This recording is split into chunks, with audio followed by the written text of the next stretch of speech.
डिवोइंग evolution, I reborn as arctic wolf arctic. यह अत्यधिक ठंड वाली भूमि है। सर्दियों के आगमन से दुनिया में सन्नाटा छा गया और पहले से ही बर्फ से ढका आर्कटिक और भी शांत हो गया। जानवर जो बहुत कम संख्या में थे अब पूरी तरह से गायब हो गए थे। आर्कटिक में कहीं एक गुफा में एक युवा आर्कटिक भेड़िया एक मजबूत भेड़िया मां की गोद में सो रहा था। सु लिन ने करवट बदली, उसे पूरा शरीर गर्म महसूस हो रहा था। ये वाकई सोने के लिए एक बढ़िया जगह थी। चीख, एक चीखती हुई चीख, NOWELL-BE-IN.C ओम।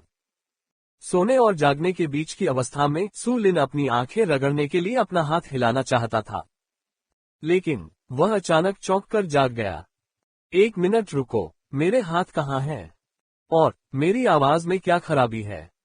सु लिन ये देखकर भयभीत हो गया कि उसके हाथ या भुजाएं नहीं थीं और उसकी आवाज भेड़िए की चीख में बदल गई थी। मैं शायद सपना देख रहा हूँ, सु लिन ने मन ही मन सोचा। हालांकि जब उसने देखने के लिए अपना शरीर घुमाया तो वह ये देखकर भयभीत हो गया कि वह वास्तव में एक छोटे भेड़िए में बदल गया था। यह एक छोटा आर्कटिक भेड़िया है जो पूरी तरह सफेद रंग का है और जिसकी लंबाई केवल 30 सेंटीमीटर है। क्या तमाशा चल रहा है? सु लिन को लगा कि उसका दिमाग खाली स्लेट से गूंज रहा है। जब वह शांत हुआ तो उसे तुरंत याद आया कि सोने से पहले क्या हुआ था। सु लिन दूसरी पीढ़ी के धनी उत्तराधिकारी थे और उन्हें साहसिक कार्य पसंद थे। जहां तक उसके माता पिता का सवाल है, वे हमेशा कंपनी के विकास में व्यस्त रहते थे और कभी उसकी परवाह नहीं करते थे। इस प्रकार 20 वर्षों से अधिक समय तक उन्होंने जीवन के तूफानों का अकेले ही सामना किया। और कल ही वह एक रहस्यमयी गुफा की खोज पर गया था। उस गुफा के अंदर उन्होंने एक क्रिस्टल ताबूत खोजा जिस पर जटिल अक्षर और चित्र उकेरे गए थे। क्रिस्टल ताबूत के बारे में जानने के लिए प्राचीन काल की बात तो छोड़िए, आज के तकनीकी रूप से उन्नत समाज में भी ऐसे ताबूत को बनाने के लिए अकल्पनीय खर्च की आवश्यकता होगी। इसलिए जिज्ञासा से प्रेरित होकर सु लिन ने लंबे समय तक इसका बारीकी से अध्ययन किया। Ads by pub future. अन्वेषण के अपने समृद्ध अनुभव तथा पुरातत्व में कॉलेज की डिग्री के कारण वह ताबूत पर लिखे कुछ पाठ को स्पष्ट रूप से समझ पाए। लेकिन ये सब असंबद्ध था और इसका कोई मतलब नहीं था। हिमयुग, स्वर्ग और पृथ्वी में महान परिवर्तन, प्रजातियों का विकास, दैवीय राक्षसों का पुनरुत्थान इत्यादि जैसे वाक्यांश। शायद ताबूत पर लिखे पाठ का अध्ययन करने में सु लिन की मानसिक ऊर्जा बहुत अधिक खर्च हो गई थी, इसलिए जब वह जाने की तैयारी कर रहा था तो उसने महसूस किया कि उसका दिमाग घूम रहा है और फिर वह बेहोश होकर जमीन पर गिर पड़ा। लेकिन उसने यह नहीं सोचा था कि सो जाने के बाद उसका पुनर्जन्म होगा, और एक भेड़िए के रूप में पुनर्जन्म कुछ कम नहीं। उसने अपना बर्फीला भेड़िया पंजा उठाया और खुद को एक जोरदार झटका मारा। थप्पड़। दर्द हुआ। इस वास्तविक दर्द से सु लिन का चेहरा उतर गया। क्या ये हो सकता है कि मैं सचमुच एक भेड़िया बन गया हूँ, एक छोटा आर्कटिक भेड़िया? हे भगवान, मेरे साथ इस तरह मत खेलो, मेरा जीवन अभी शुरू भी नहीं हुआ है। लेकिन जब सु लिन ने अपने दिल में बहुत देर तक चिल्लाया तब भी कोई बदलाव नहीं आया। वह सचमुच एक भेड़िया बन गया था, एक छोटा आर्कटिक भेड़िया। सौभाग्य से सु लिन, जो बचपन से ही अकेले रहता था, में अनुकूलन क्षमता बहुत अच्छी थी और उसे अपनी नई पहचान के अभ्यस्त होने में ज्यादा समय नहीं लगा। हालांकि जैसे ही वह अपनी नई पहचान के अभ्यस्त हो रहे थे, अचानक एक हल्के भूरे रंग की दीवार, जिसे केवल वह देख सकता था, उसकी आंखों के सामने प्रकट हुई। नाम सु लिन। प्रजाति आर्कटिक भेड़िया। स्तर 0। स्तर बढ़ाने के लिए 10 विकास अंक की आवश्यकता है। QE रक्त 10, धीरज 1, ताकत 1, रक्षा 1, गति 1, विकास अंक 0। Ads by pub future. Devouring evolution सफलतापूर्वक सक्रिय हुआ। मेजबान को सक्रियण पुरस्कार मिलता है। 10 संभावित औषधियां व्यक्तिगत क्षमता विकसित करने के लिए इस्तेमाल की जा सकती हैं। यह क्या है? अचानक उसकी आंखों के सामने प्रकट हुई पीली भूरी दीवार को देखते हुए सु लिन पहले तो चौंका, फिर उसकी आंखों में खुशी की झलक दिखाई दी। सौभाग्य से ये बहुत दुखद नहीं था। यद्यपि वह एक छोटा आर्कटिक भेड़िया बन गया था, फिर भी एक सुनहरी उंगली प्रकट हो गई थी। विकास के माध्यम से मानव बनने का उल्लेख नहीं करना।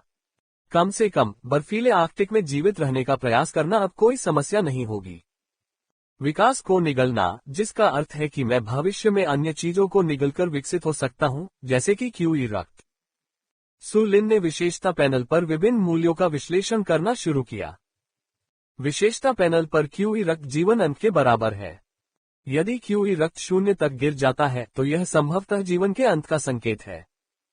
धीरज शारीरिक शक्ति के समान ही है।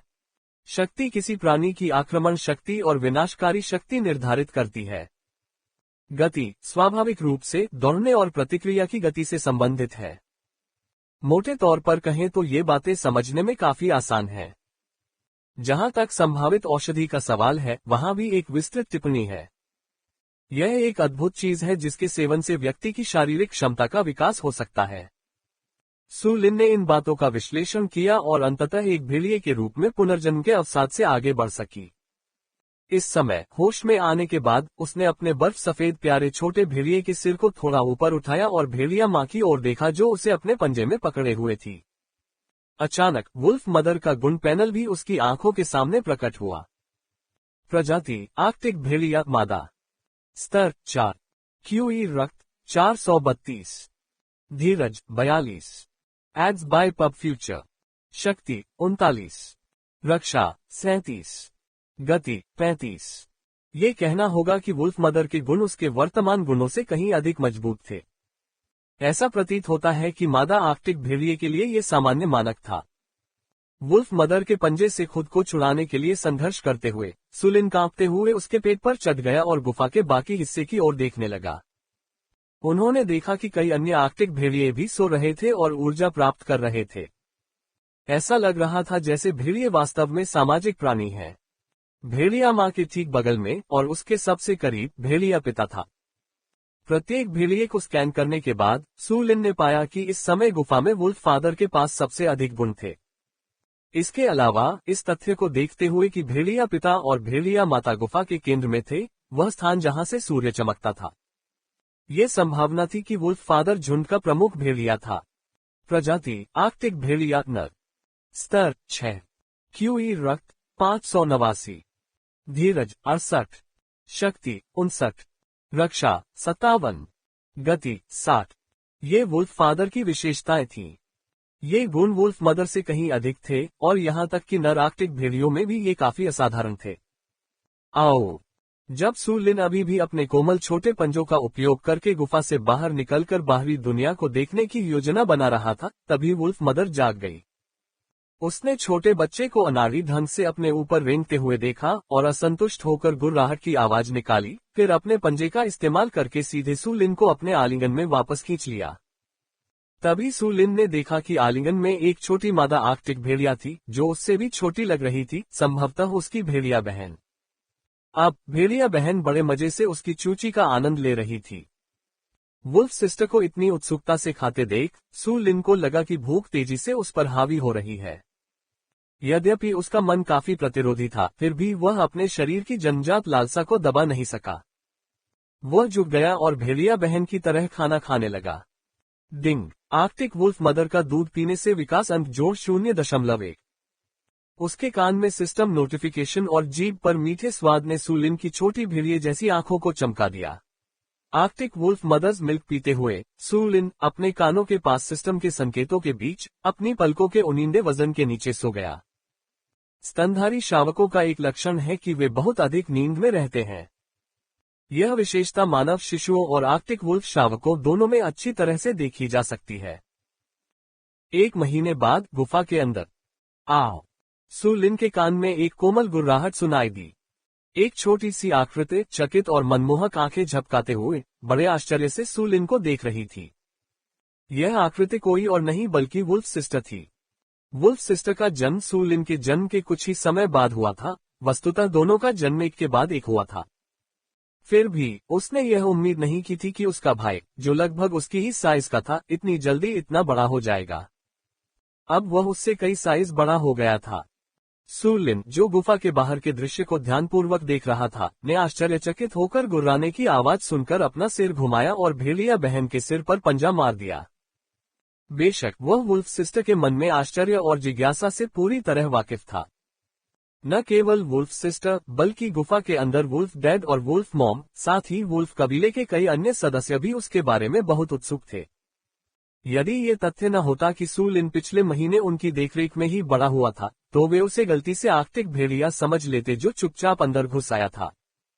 आखिरकार उस महीने में सू लिन की वृद्धि काफी डरावनी थी और निस्संदेह संभावित औषधि की उन 10 शिष्यों से मिली सहायता को नजरअंदाज नहीं किया जा सकता।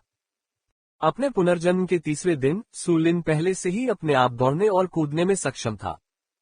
10वें दिन तक उसने दूध पीना छोड़ दिया और वुल्फ डैड द्वारा लाए गए शिकार को खाना शुरू कर दिया। 20वें दिन तक वह वुल्फ सिस्टर से काफी बड़ा हो गया था और यहाँ तक कि वुल्फ अंकल के आधे साल के चचेरे भाई से भी बड़ा हो गया था। 30 दिन की उम्र में, जो अब थी, सू लिन का आकार लगभग 1 वर्षीय नर आर्कटिक भेड़िए के बराबर हो गया था। Ads by pub future. नाम सू लिन। प्रजाति आर्कटिक भेड़िया। स्तर 3। स्तर बढ़ाने के लिए 80 विकास अंक की आवश्यकता है। जीवन शक्ति मूल्य 300। धीरज 30। शक्ति 30। रक्षा 30। गति 60। विकास अंक 8। 1 महीने के अंतराल में सू लिन स्तर 3 तक विकसित हो गई थी। वुल्फ डैड और वुल्फ मॉम की बिखरी हुई विशेषताओं की तुलना में सू लिन की विशेषताएं अधिक संतुलित थीं, क्योंकि प्रत्येक स्तर के साथ प्रणाली उसकी सभी विशेषताओं में समान रूप से 10 अंक की वृद्धि करेगी। जहां तक जीवन शक्ति मूल्य का प्रश्न है, इसमें 100 अंकों की वृद्धि होगी। लेकिन इसके अलावा वहां स्वतंत्र रूप से वितरित किए जाने योग्य विशेषता बिंदुओं के 10 अतिरिक्त बिंदु भी थे। ये स्पष्ट था कि यह भी संभावित औषधि की 10 शिशियों का प्रभाव था, जो भीतर से अतिरिक्त क्षमता को अनलॉक कर रही थी। इन अतिरिक्त 10 अंकों के गुणों को कम मत समझिए, क्योंकि इनका मतलब है कि समान स्तर पर किसी व्यक्ति की समग्र शक्ति प्रतिस्पर्धा की तुलना में कम से कम 5वां हिस्सा अधिक थी। और यह सबसे भयावह हिस्सा भी नहीं था। सबसे भयावह पहलू ये था कि इन अतिरिक्त विशेषता बिंदुओं को स्वतंत्र रूप से वितरित किया जा सकता था। सू लिन ने सभी अतिरिक्त विशेषता अंक गति को आवंटित किए। अब तक उसकी गति निश्चित रूप से उसके साथियों से कहीं अधिक हो गई थी, इतनी अधिक कि वुल्फ मॉम भी उसकी बराबरी नहीं कर सकती थी। स्वर्ग और पृथ्वी में गति सर्वोच्च है। आखिरकार गति से भले ही कोई दुश्मन पर काबू न पा सके, कम से कम भाग तो सकता ही है। पब फ्यूचर द्वारा विज्ञापन। सू लिन का यही मानना था। हालांकि ये वह क्षण था जब एक नर आर्कटिक भेड़िए की गहरी गूंजती हुई दहाड़ ने उसकी कल्पना को बाधित कर दिया। सू लिन ने वुल्फ डैड की ओर देखा। ये दहाड़ भेड़िया पिता की थी। इन दिनों के अवलोकन और व्यक्तिगत अनुभव के माध्यम से उन्होंने भेड़िया कबीले द्वारा निकाली गई विभिन्न ध्वनियों के पीछे छिपे अर्थ को मोटे तौर पर समझ लिया था। उदाहरण के लिए, इस तरह की धीमी गड़गड़ाहट से यह संकेत मिलता था कि वुल्फ डैड सदस्यों को शिकार के लिए बुला रहा है। सू लिन को इस तरह की दहाड़ लगभग हर दिन सुनाई देती थी, क्योंकि भेड़िया पिता और भेड़िया माँ हर दिन शिकार के लिए बाहर जाते थे। हालांकि आर्कटिक में कठोर वातावरण और प्रजातियों की कमी के कारण वुल्फ डैड और वुल्फ मॉम के लिए शिकार की उपज अक्सर कम होती थी। जहां तक आमतौर पर देखे जाने वाले बड़े जानवरों जैसे ध्रुवीय भालू, कस्तूरी बेल और ग्रिजली भालू का सवाल है, भेड़िया समूह उनका शिकार करने की हिम्मत नहीं करेगा। आखिरकार इन जानवरों के शिकार से अक्सर वुल्फ पैक को भारी नुकसान उठाना पड़ता था। इसलिए कोई भी भेड़िया समूह इन जानवरों को तब तक निशाना बनाने के बारे में नहीं सोचेगा जब तक कि वे गंभीर संकट में न हो। शिकार की बढ़ती कठिनाई को देखते हुए इस बार वुल्फ मॉम भी, जो आमतौर पर शावकों की देखभाल के लिए गुफा में ही रहती थी, खड़ी हो गई और मुख्य दल के साथ बाहर चली गई। जाने से पहले वुल्फ मॉम ने प्यार से सू लिन और वुल्फ सिस्टर के सिर को सहलाया। फिर उसने धीरे से 2 बार चिल्लाते हुए सू लिन को निर्देश दिया कि वह मुड़कर जाने से पहले वुल्फ सिस्टर का अच्छे से ख्याल रखे। जहां तक वुल्फ डैड का सवाल है, तो उन्होंने स्वाभाविक रूप से अपने चचेरे भाई के पास कुछ निर्देश छोड़े थे, जो वहीं रुक गया था। आधे साल से ज्यादा की यह चचेरी बहन स्वाभाविक रूप से शावकों की बड़ी बहन की भूमिका निभाने लगी। उसके साथ बातचीत करने के बाद वुल्फ डैड को इतना भरोसा हुआ कि वह वुल्फ पैक को दूर ले गया। वुल्फ डैड और वुल्फ मॉम सहित गुफा में 8 वयस्क आर्कटिक भेड़िए थे और इस बार सभी को संगठित किया गया था। उम्मीद है कि इस बार उनकी फसल अच्छी होगी। गुफा में केवल 5 शावक ही बचे। शावकों में सू लिन के अलावा एक और था जो हमेशा एकांत पसंद करता था, वह था छोटा अकेला भेड़िया। इस छोटे अकेले भेड़िए के कोई माता पिता नहीं थे और इसे भेड़िया पिता और भेड़िया माँ ने अपनी एक शिकार यात्रा के दौरान संयोग से खोजा था। Ads by pub future.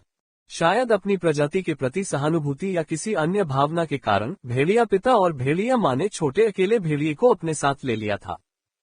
3 महीने का, फिर भी अपने चचेरे भाई से ज्यादा छोटा नहीं जो आधे साल का था। ऐसी वृद्धि दर भी धीमी नहीं थी। ये स्पष्ट था कि वह पैक का संभावित लीड वुल्फ था, लेकिन फिर भी वह सू लिन से बहुत पीछे था। अब जब झुंड चला गया तो सू लिन ने एक पल के लिए विचार किया और निर्णय लिया कि अब समय आ गया है कि वह अकेले ही बाहर जाकर शिकार करे, क्योंकि उसके द्वारा खाए जाने वाले भोजन की मात्रा बढ़ती जा रही थी, जो एक वयस्क आर्कटिक भेड़िए के भोजन से भी अधिक थी। और भेड़िया पिता और भेड़िया माँ को पहले से ही शिकार करने में कठिनाई हो रही थी और वे इन दिनों बहुत पतले हो गए थे। ऐसा लग रहा था कि वे भोजन बचाकर अपने और वुल्फ सिस्टर के लिए ला रहे थे। इससे सू लिन को लगा कि अब कुछ जिम्मेदारी बांटने का समय आ गया है। इसके अलावा डिवोरिंग एवोल्यूशन प्रणाली के तहत उसे बाहर जाना पड़ता था, युद्ध में शामिल होना पड़ता था और नरसंहार का सामना करना पड़ता था। गुफा में छिपकर भोजन के लिए लगातार भेड़िया पिता और भेड़िया माँ पर निर्भर रहना ठीक नहीं होगा। इसलिए बिना किसी हिचकिचाहट के सू लिन ने कार्रवाई करने का फैसला किया। उसने एक सरल चीख के साथ वुल्फ सिस्टर और चचेरे भाई को अपने इरादे बता दिए। आओ! चचेरा भाई भी चिल्लाया और सू लिन को रोकने की कोशिश की। हालांकि सू लिन ने इसे नजरअंदाज कर दिया और गुफा से बाहर निकल गया, जिससे उसकी भेड़िया बहन उसे और उसके नाराज चचेरे भाई को देखती रह गई। आर्कटिक अंतहीन बर्फ और लंबी सर्दियों का देश है। NOWELLBE.CO। यहाँ शीतकाल में तापमान प्रायः 0 से 50 डिग्री नीचे चला जाता है। ये बहुत भयानक तापमान है। आर्कटिक भेड़िए के रूप में पुनर्जन्म लेने के बाद भी एक मोटे फर कोट से सुरक्षित बाहर कदम रखते हुए उसे अभी भी आर्कटिक सर्दियों की कठोर ठंड का एहसास होता था। ठंडा मौसम नुकसान पहुंचाता है। जीवन शक्ति मूल्य -1। ठंडे मौसम के कारण मेजबान की शारीरिक शक्ति दोगुनी तेजी से कम हो जाती है। कृपया ऊर्जा संरक्षण का ध्यान रखें। सिस्टम का ठंडा संकेत उसके कानों में गूंज रहा था। उस आवाज से सू लिन को पता चल गया कि वह ज्यादा देर तक बाहर नहीं रह सकता। इस आर्कटिक महाद्वीप की हड्डियों को कंपा देने वाली ठंडी हवा में सांस लेने के बाद वह कदम दर कदम गुफा से दूर जाने लगा। आर्कटिक की भीषण ठंड में शिकार करने के लिए न केवल ताकत की आवश्यकता होती है, बल्कि अक्सर निरीक्षण की भी आवश्यकता होती है। यहाँ कुछ सक्रिय बड़े जानवरों के अलावा छोटे शाकाहारी जानवरों का एक समूह भी है। आर्कटिक खरगोश उनमें से एक है। सू लिन ने शुरू में वुल्फ डैड और वुल्फ मॉम के साथ उनके शिकार यात्रा पर जाने की योजना बनाई थी, लेकिन जल्द ही उन्होंने ये योजना छोड़ दी, क्योंकि रास्ते में उन्हें आर्कटिक खरगोशों के कई घोंसले मिले थे। आर्कटिक खरगोश भी एक सामाजिक प्राणी है। हालांकि आर्कटिक सर्कल में इनकी संख्या बहुत अधिक नहीं है, लेकिन ये दुर्लभ भी नहीं है। NOWELLBE.CO। इस समय सू लिन के सामने कम से कम 7 या 8 आर्कटिक खरगोश हैं, जो बर्फ के नीचे की काई को कुतर रहे हैं। आज तुम मेरा भोजन बनोगे, उसने सोचा। सू लिन की आंखें चमक उठी जब उसने अपने सामने विभिन्न आकार के आर्कटिक खरगोशों के झुंड को देखा। वह जानता था कि यह आर्कटिक खरगोशों का परिवार होगा, जिसके बच्चे चारा ढूंढने के लिए बाहर निकले होंगे। बच्चों के साथ ऐसे समूह अक्सर जंगल में शिकार का पहला लक्ष्य होते हैं। हालांकि उसके दिल में थोड़ी भी सहानुभूति महसूस नहीं हुई। आखिरकार योग्यतम का जीवित रहना ही जंगली जानवरों में सबसे बड़ा नियम है। सिस्टम, उनकी विशेषताओं को स्कैन करें। एक विचार के साथ दूरी पर कई आर्कटिक खरगोशों की विशेषताएं उसकी आंखों के सामने प्रकट हुई। प्रजाति आर्कटिक खरगोश नर। स्तर 3। QE रक्त 320। धीरज 28।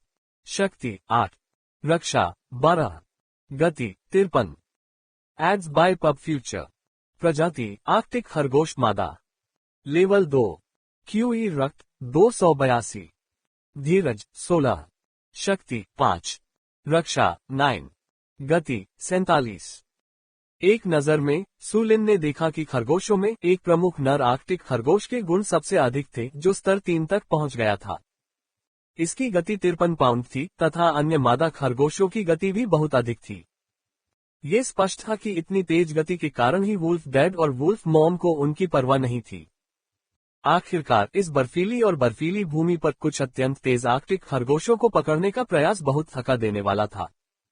वुल्फ डैड और वुल्फ मॉम के आकार और संख्या को देखते हुए आर्कटिक खरगोशों के झुंड को पकड़ना अंततः उनकी भूख को संतुष्ट नहीं कर पाएगा और न ही उनके द्वारा खर्च की गई अत्यधिक ऊर्जा की भरपाई कर पाएगा।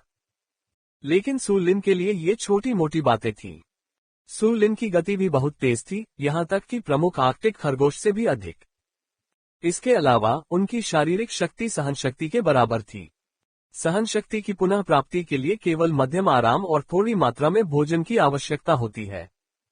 इसलिए भले ही उसकी शारीरिक शक्ति समाप्त हो गई हो, एक आर्कटिक खरगोश को पकड़ना भी लाभदायक होगा और 2 से अधिक को पकड़ना लाभदायक होगा। बिना किसी हिचकिचाहट के सु लिन धीरे से जमीन पर लेट गई और चुपचाप पास ही में खड़े आर्कटिक खरगोशों को घूरने लगी। पहले नेता को पकड़ो, उसने पहले प्रमुख नर आर्कटिक खरगोश को निशाना बनाने का निर्णय लिया। सु लिन धीरे धीरे आगे बढ़ी। आर्कटिक खरगोशों का समूह स्पष्ट रूप से हाई अलर्ट पर था।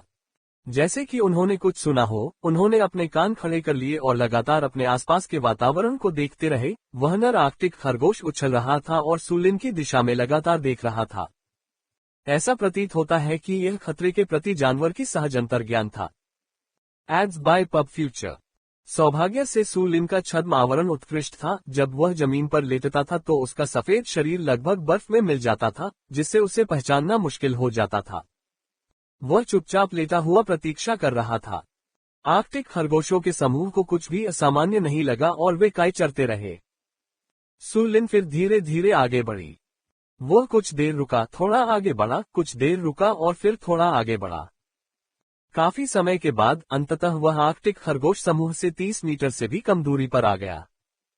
इस स्थान पर छिपने के लिए एक झाड़ी थी, अन्यथा सतर्क आर्कटिक खरगोशों ने उसे बहुत पहले ही देख लिया होता। सु लिन ने अपनी उपस्थिति छुपाना शुरू कर दिया। उसकी गति और नर आर्कटिक खरगोश की प्रतिक्रिया समय को ध्यान में रखते हुए 30 मीटर की दूरी पर्याप्त होनी चाहिए।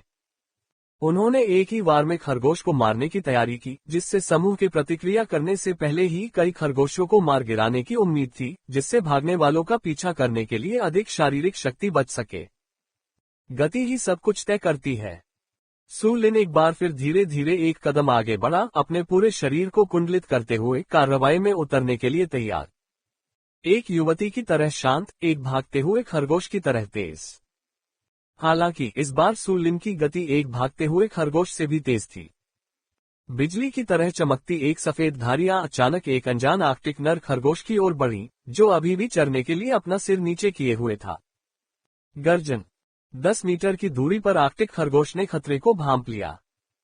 सु लिन ने एक लंबी चीख मारी और एक बार फिर गति बढ़ा दी। दूसरी ओर नर आर्कटिक खरगोश स्पष्ट दिशा के बिना ही हताश होकर भागने लगा। लेकिन एक अप्रस्तुत के विरुद्ध एक तैयार मन के साथ, साथ ही ये तथ्य कि सु लिन की गति आर्कटिक खरगोशों की तुलना में स्वाभाविक रूप से अधिक थी। आर्कटिक खरगोश के लिए अपने शिकार क्षेत्र से भागने के लिए 10 मीटर की छोटी दूरी पर्याप्त नहीं थी। जैसे ही वह उसे पकड़ने वाला था, उसने जोर से हवा में छलांग लगाई, जिससे उसके तीखे भेड़िए जैसे पंजे दिखने लगे। एक जोरदार झपट्टा मारते हुए भारी वुल्फ क्लॉस ने नर आर्कटिक खरगोश की गर्दन पर वार किया। इस छलांग में 30 अंक की शक्ति तथा 60 अंक की गति का बोनस शामिल था। Ads by pub future. एक साधारण आर्कटिक खरगोश की तो बात ही छोड़िए, यहाँ तक कि एक वयस्क आर्कटिक भेड़िया भी ऐसे हमले से घायल हो सकता है। इसलिए जैसे ही हमला हुआ, अग्रणी नर आर्कटिक खरगोश की गर्दन पर हड्डियों के टूटने की आवाज आई और फिर वह हैंचते हुए बर्फ पर गिर पड़ा। उसके नाक और मुंह से खून बहने लगा। सु लिन को अपनी जीत की सराहना करने का समय नहीं मिला। वह तुरंत अन्य आर्कटिक खरगोशों का पीछा करने के लिए मुड़ गया। बाकी आर्कटिक खरगोशों ने पहले ही प्रतिक्रिया व्यक्त कर दी थी और वे तितर बितर होकर भागने लगे थे। हालांकि कई युवा खरगोश ऐसे थे जिनकी भागने की गति बहुत धीमी थी। योग्यतम की उत्तरजीविता। सु लिन के मन में कोई दया भावना नहीं आई, यहाँ तक कि छोटे खरगोशों के प्रति भी नहीं। वह झपटा और अपने पंजे से उनकी रीढ़ें कुचल दी। आधे घंटे बाद गर्जन। आर्कटिक भेड़िए की लंबी चीख, साथ ही बर्फ पर बिखरे खून के धब्बे और आर्कटिक खरगोशों के शव यहाँ हुए एक तरफा शिकार को उजागर कर रहे थे। इनाम प्रचुर मात्रा में था। उन्होंने कुल 6 आर्कटिक खरगोशों का शिकार किया। एक नर, एक मादा तथा 4 बच्चे। लूट का माल गिनने के बाद, हौंफते हुए और अपनी अधिकांश शारीरिक शक्ति खर्च करने के बाद सु लिन नर आर्कटिक खरगोश के शव के पास पहुंचा और अपने नुकीले दांत उसमें गड़ा दिए। डिंग। मेजबान को आर्कटिक खरगोश खाने के लिए एक विकास बिंदु प्राप्त होता है। अपने कान से सिस्टम की आवाज सुनकर सु लिन ने और भी अधिक तीव्रता से खाना खाया। डिंग। मेजबान को आर्कटिक खरगोश खाने के लिए 0.8 विकास अंक प्राप्त होते हैं। डिंग। मेजबान को आर्कटिक खरगोश खाने के लिए 0.6 विकास अंक प्राप्त होते हैं। प्रत्येक प्रकार के भोजन का सेवन करने से विकास अंक प्राप्त हो सकते थे, लेकिन हमेशा सेवन की शुरुआत में ही उससे अधिक विकास अंक प्राप्त होते थे। समय के साथ यह राशि उत्तरोत्तर कम होती जाएगी। जल्द ही नर आर्कटिक खरगोश और एक युवा खरगोश को खाने के बाद सिस्टम अलग पहले ही 0.1 तक कम हो गया था। गर्जन। सु लिन चिल्लाए। 2 आर्कटिक खरगोशों को मारने के बाद उसे अपेक्षाकृत पेट भरा हुआ महसूस हो रहा था। उसने खाना जारी नहीं रखा, इसके बजाय उसने आसपास के वातावरण को देखा, फिर अपना सिर नीचे करके जमीन पर पड़े आर्कटिक खरगोशों के शवों को उठाया और गुफा की ओर बढ़ना शुरू कर दिया। हालांकि सु लिन को यह नहीं पता था कि जो कुछ भी हुआ था, उसे दूर के ऑफ रोड वाहन में एक एक्सप्लोरर ने देख लिया था। ऑफ रोड वाहन में बैठकर और अपनी चाय की चुस्की लेते हुए महिला एक्सप्लोरर टिफनी ने दूरबीन से देखते हुए प्रशंसा की। टस्क टस्क टस्क, इतना शुद्ध सफेद सुंदर आर्कटिक भेड़िया, और एक अकेला भेड़िया होने के नाते इतने सारे आर्कटिक खरगोशों का शिकार करने में सक्षम होना इसके कौशल असाधारण है। कौन जानता है, ये भविष्य में एक सच्चा आर्कटिक भेड़िया राजा बन सकता है। बेशक टिफनी ने यह बात मजाक के तौर पर कही थी, उसे यह पता नहीं था कि यह आर्कटिक भेड़िया किस भेड़िया समूह से आया है। वो ये भी नहीं जानती थी कि उसके सामने जो आर्कटिक भेड़िया था, वह वास्तव में मात्र 1 महीने का बच्चा था। 4 आर्कटिक खरगोशों को गुफा में वापस लाने के लिए सु लिन को 2 बार आगे पीछे दौड़ना पड़ा। जब उसने इन 4 आर्कटिक खरगोशों को अपनी चचेरी बहन, वुल्फ सिस्टर और कुछ छोटे भेड़िया शावकों के सामने फेंका, तो उसने छोटे भेड़िया शावकों की आंखों में आश्चर्य के साथ साथ उनकी प्रशंसापूर्ण विस्मय भरी चीखें भी स्पष्ट रूप से देखी। वुल्फ कबीले के सदस्य के रूप में आर्कटिक वुल्फ भी स्तनधारियों में से एक है। हालांकि उनके पास एक निश्चित मात्रा में बुद्धिमत्ता है, लेकिन वे मनुष्यों के लिए अतुलनीय हैं। इसलिए ये तथ्य कि वुल्फ सिस्टर और चचेरे भाई कुछ हद तक अपने आश्चर्य और प्रशंसा को व्यक्त करने में सक्षम थे, पहले से ही सु लिन की अपेक्षा से अधिक था। जहां तक अविश्वास और सदमे जैसी भावनाओं का सवाल है, ऐसी भावनाएं शायद इस स्तर पर मनुष्यों तक ही सीमित हैं। आओ। सु लिन ने धीमी आवाज में गुर्राहट के साथ आर्कटिक खरगोश के बच्चे की लाश उठाए और उनके सामने फेंक दी। आखिरकार ये भोजन तो उसने ही पकड़ा था, यदि वह आवाज नहीं करता तो उसकी बहन और अन्य लोग शायद उसे खाने की हिम्मत नहीं करते। अब उसकी अनुमति से छोटे भेड़ियों ने खाना शुरू कर दिया, मानो वे अपने जीवन का सबसे अच्छा समय बिता रहे हों। विशेषकर वह छोटा अनाथ भेड़िया जो बहुत चाव से खाता था। यहाँ तक कि उसने अपने कमजोर चचेरे भाई से मांस छीनने की भी कोशिश की, जिसे सु लिन ने देखा, जो आराम कर रहा था और अपनी सहनशक्ति पुनः प्राप्त कर रहा था। वह उठा और 3-4 मीटर दूर उस छोटे अनाथ भेड़िए को अपने पंजे से जोरदार तमाचा मारा। तुम मेरे खिलाफ हो गए हो, सु लिन कुछ गुस्से से चिल्लाए। क्रोध भरी चीख और थप्पड़ की जोरदार ताकत के कारण अनाथ भेड़िया, जो जल्दी से उठ गया था, घबराहट में माफी मांगने लगा। आओ आओ आओ। जंगल का कानून, जहां ताकतवर का सम्मान किया जाता है, एक बार फिर अच्छा उदाहरण प्रस्तुत किया गया। अनाथ भेड़िए के कुछ देर तक रोने के बाद, और ये देखकर कि सु लिन शांत हो गई है और मांद में आराम करने के लिए वापस आ गई है, वह सावधानी से आर्कटिक खरगोश के शव के पास फिर से पहुंचा। लेकिन इस बार उसने भोजन छीनने का एक भी विचार करने की हिम्मत नहीं की, और ताजा मांस के कुछ टुकड़े खाने के बाद वह वापस चला गया। ये स्पष्ट था कि शावकों के बीच पहले से दबंग अनाथ भेड़िए ने इस बार अपना सबक सीख लिया था। इसके अलावा उसकी डरावनी निगाह में भ्रम की झलक भी थी। उसे समझ में नहीं आ रहा था कि जो छोटा सा प्राणी पहले मुश्किल से खड़ा हो पाता था, वह अब उसे इतनी आसानी से कैसे हरा सकता है। और वह अपने आप से भी बहुत बड़ा हो गया था। Ads by pub future. कितनी छोटी छोटी आंखें, बहुत उलझन से भरी हुई। लेकिन किसी ने उसे यह बात नहीं समझाई। सु लिन निश्चित रूप से ऐसा नहीं करेगी। अनाथ भेड़िए को पीछे हटते देख उसने मन ही मन सोचा, हम कम से कम तुम्हें अपनी सीमाएं तो पता है। पहले उसने जो शव उठाया था वह एक वयस्क मादा आर्कटिक खरगोश का शव था, जिसका वजन 10 पाउंड से अधिक था और जो उसके चचेरे भाई और वुल्फ सिस्टर की भूख को संतुष्ट करने के लिए पर्याप्त से अधिक था। अतः एक आर्कटिक खरगोश के मर जाने के बाद 4 छोटे भेड़िए शावकों के पेट भी गोल हो गए। सु लिन ने शेष 2 आर्कटिक खरगोश शावकों को भी वुल्फ मदर के लिए बचा लिया। समय उड़ गया और जल्द ही शाम हो गई। आर्कटिक में रातें दिन से भी अधिक ठंडी थीं और हड्डियां कंपा देने वाली हवाएं चल रही थीं। भेड़िया पिता और भेड़िया माँ कई भेड़ियों के साथ शिकार से थके हुए वापस लौट आए। उस समय भेड़िया माँ बहुत दुखी थी। आज भी ऐसा दिन था जिसमें पुरस्कार बहुत कम मिले। एक भी जीवित शिकार नहीं पकड़ा गया था, वे केवल एक ध्रुवीय भालू द्वारा छोड़ी गई आधी सील ही पकड़ पाए थे। वुल्फ पैक में वर्तमान में 8 वयस्क आर्कटिक भेड़िए हैं, जिनमें 3 नर और 5 मादा हैं। आधा सील उनके पेट भरने के लिए पर्याप्त नहीं था और शायद ये दिन भर की मेहनत की भरपाई भी नहीं कर पाता। आज उसके अपने बच्चों को भूखा रहना पड़ेगा। आओ, ये सोचकर भेड़िया माँ ने निराश होकर दहाड़ लगाई। यदि यह इसी तरह चलता रहा तो वुल्फ पैक अधिक समय तक नहीं टिक सकेगा। यदि वे कुछ दूर दक्षिण की ओर पलायन कर सके तो बहुत बेहतर होगा। आखिरकार उस क्षेत्र में आर्कटिक बारहसिंगा जैसे कई बड़े शाकाहारी जानवर भी थे, लेकिन शावकों के साथ चलना बहुत जोखिम भरा था। पब फ्यूचर द्वारा विज्ञापन। इसके अलावा उस क्षेत्र में ग्रिजली भालू और ध्रुवीय भालू भी अधिक थे।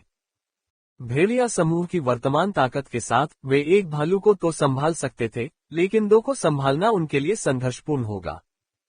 इसलिए भेड़िया माँ हिचकिचाती रही। अचानक वुल्फ मदर की नाक फड़कने लगी क्योंकि उसे खून की तेज गंध महसूस हुई। ये पहाड़ी गुफा से निकल रहा था। गुफा के अंदर भेड़ियों के झुंड के कुछ ही बच्चे थे। आओ, आओ! भेड़िया माता की 2 तीव्र चीखों से पूरा भेड़िया समूह थरथराकर सावधान हो गया। तुरंत ही भेड़िया माता, भेड़िया पिता तथा गुफा में मौजूद कुछ बच्चे अर्थात आर्कटिक भेड़िए गुफा की ओर ऐसे दौड़े मानो वे पागल हो गए हों। आओ! वुल्फ फादर मुख्य वुल्फ के रूप में तीव्र हत्या की मंशा के साथ दहाड़ रहे थे। कुछ शावक जो गुफा में छिपे हुए थे, तृप्त और जलपेट थे, वे सभी इस परिचित दहाड़ को सुनकर अनायास ही चौंककर उठ बैठे। सु लिन कोई अपवाद नहीं थी। क्या ऐसा हो सकता है कि भेड़िया पिता और भेड़िया माँ का किसी दुश्मन से सामना हुआ हो? वह जल्दी से उठ खड़ा हुआ और गुफा के मुख की ओर दौड़ा। आओ! 60 की ताकत और गति के साथ वुल्फ फादर प्रवेश द्वार से अंदर कूदा। उसके सफेद पंजे जमीन पर टकराए और कई टूटे हुए पत्थर के टुकड़े उड़े। यह सु लिन ने क्रोधित वुल्फ फादर को देखा, जो किसी दुश्मन का सामना नहीं कर रहा था, और वह भ्रम में वहीं जम गई। क्या चल रहा है? वह असमंजस में दिख रहा था, जबकि उसके पीछे खड़ी वुल्फ सिस्टर और चचेरा भाई घबराहट से कांप रहे थे। कुछ ही सेकंड बाद वुल्फ मदर और बाकी भेड़िए भी गुफा में घुस गए। Ads by pub future. उन्होंने गुफा का निरीक्षण किया और जब उन्हें एहसास हुआ कि शावक सुरक्षित हैं, तब उनके शरीर पर मौजूद बाल धीरे धीरे नीचे आ गए। आओ! धीमी गड़गड़ाहट के साथ वुल्फ मदर ने अपनी जीभ बाहर निकाली और लगातार सु लिन को चाटने लगी।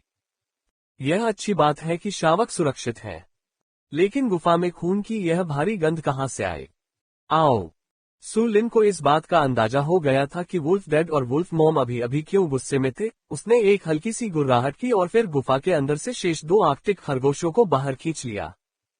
भेड़िया माता पास आए और आर्कटिक खरगोशों को सूंघने लगी। ताजा। क्या इनमें से पहले की भारी खून की गंध आ रही थी? लेकिन भोजन कहां से आया? क्या आर्कटिक खरगोशों को पकड़ना मुश्किल नहीं है? क्या ऐसा हो सकता है कि शावकों ने उन्हें पकड़ लिया हो? भेड़िया माँ ने हैरान आंखों से सु लिन को देखा। आओ! सु लिन ने चीखकर जवाब दिया। इस समय भेड़िया माँ और भेड़िया पिता ने 2 आर्कटिक खरगोश शावकों को खाने के लिए जल्दबाजी नहीं की। एक और जबकि वुल्फ मदर के लिए अकेले ही दोनों खरगोश के बच्चों को खाना ठीक होगा, लेकिन यदि वे सभी मिलजुल कर खाएंगे तो उनके दांतों के बीच का खाली स्थान भरने के लिए पर्याप्त नहीं होगा। दूसरी ओर भेड़ियों की सभी निगाहें उत्सुकता से सु लिन पर टिकी हुई थीं। ये सिर्फ 1 महीने का शावक था और यह पहले से ही आर्कटिक खरगोशों का शिकार करने में सक्षम था। क्या इसकी विकास दर थोड़ी ज्यादा तेज नहीं थी? यदि ऐसा ही चलता रहा तो क्या ये शीघ्र ही उनसे आगे नहीं निकल जाएगा? स्पष्टतः कई भेड़ियों का सु लिन को देखने का नजरिया बदल गया था। आओ! भेड़िया माँ ने धीमे स्वर में गुर्राते हुए सबसे पहले अपनी नजरें हटा ली। आखिरकार यह उसकी अपनी संतान थी, वह केवल सूलिन के विकास की दर से चकित थी। आश्चर्य के अलावा उसने इसके बारे में और कुछ नहीं सोचा। उसने जमीन से आर्कटिक खरगोश के एक बच्चे को उठाया और उसे अपने साथ ले गई। कुछ समय पहले ही बच्चे को जन्म देने के कारण उसे वास्तव में अपने शरीर को पुनः ऊर्जा देने की आवश्यकता थी। इसके बाद जब सूलिन, भेड़िया बहन, चचेरी बहन और अन्य शावकों ने संकेत दिया कि उनका पेट भर गया है, तो भेड़िया पिता ने शेष बचे खरगोश शावक को बाकी भेड़ियों के पास फेंक दिया। जहां तक झुंड के नरों का प्रश्न है, वे सभी चुपचाप गुफा के अंदर अपने मूल स्थानों पर लौट आए और सो गए। आखिरकार शारीरिक शक्ति को संरक्षित करने का सबसे अच्छा तरीका सोना ही था। मदर ने आर्कटिक खरगोश का लगभग आधा हिस्सा खा लिया, यहाँ तक कि उसके बच्चों का वजन भी लगभग 4 से 5 पाउंड था। इससे उसके पेट को, जिसे कई दिनों से कोई पोषण पूरक नहीं मिला था, अंततः कुछ राहत मिली। हालांकि भेड़िया माँ वास्तव में आर्कटिक खरगोश के शेष आधे हिस्से को खाना चाहती थी, फिर भी उसने खुद को रोक लिया। अन्य भेड़ियों से छिपे एक कोने में उसने सावधानी पूर्वक इसे सूलिन और भेड़िया बहन के लिए अलग रख दिया। आओ! भेड़िया माँ ने धीमी चीख के साथ भेड़िया बहन और सूलिन को इसकी सूचना दी। हम सचमुच तृप्त हो चुके हैं। सूलिन, जो पूरे समय उसके साथ था, ने आर्कटिक खरगोश के उस आधे हिस्से को देखा जिसे वुल्फ मदर ने बचाया था, और वह अपने दिल की गहराइयों से आह भरने से खुद को रोक नहीं सका। उसने यह उम्मीद नहीं की थी कि भेड़िया माँ कोई भी खाना बिना खाए छोड़ देगी। उन्होंने ये भी नहीं सोचा था कि पशुओं में भी मातृ प्रेम और स्नेह उतना ही मार्मिक होगा। अपने पिछले जीवन में उसे कभी भी भोजन और कपड़े की कमी नहीं हुई, फिर भी उसे शायद ही कभी परिवार का स्नेह मिला हो।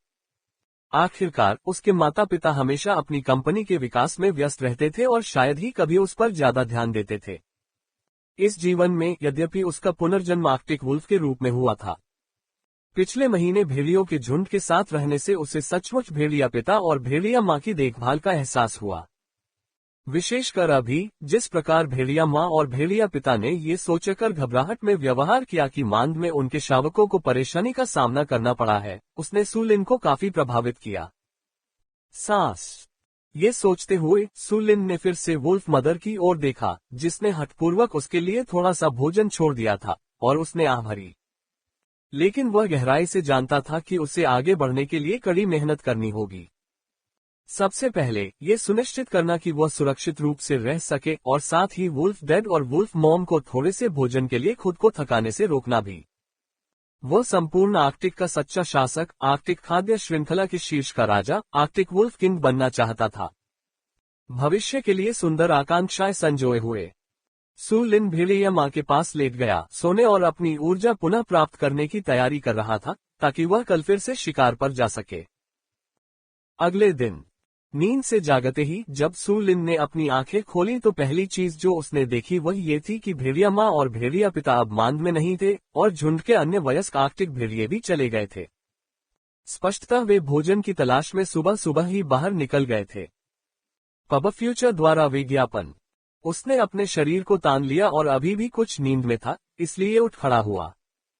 उठने पर उसने देखा कि भेड़िया बहन, चचेरा भाई और अनाथ शावक अभी भी गहरी नींद में सो रहे थे। युवा स्तनधारियों में गहरी नींद सोने की प्रवृत्ति निराधार नहीं थी।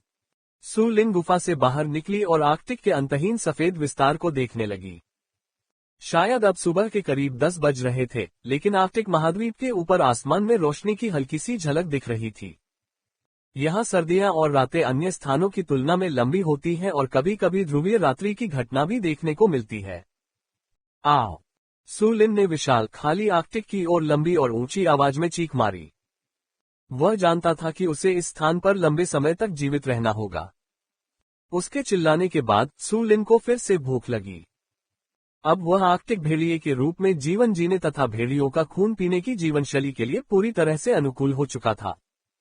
शायद इसलिए कि आर्कटिक भेड़िए की स्वाद कलिकाएं मनुष्य से भिन्न होती हैं, उन्होंने पाया कि कच्चे मांस का स्वाद वास्तव में काफी अच्छा होता है। क्या मुझे कुछ और आर्कटिक खरगोशों का शिकार करना चाहिए? लेकिन आर्कटिक खरगोशों को खाने से प्राप्त विकास अंक अब न्यूनतम है और कोई विशेष प्रेरणा नहीं है। कुछ देर सोचने के बाद सूलिन ने टहलने के लिए बाहर जाने का फैसला किया।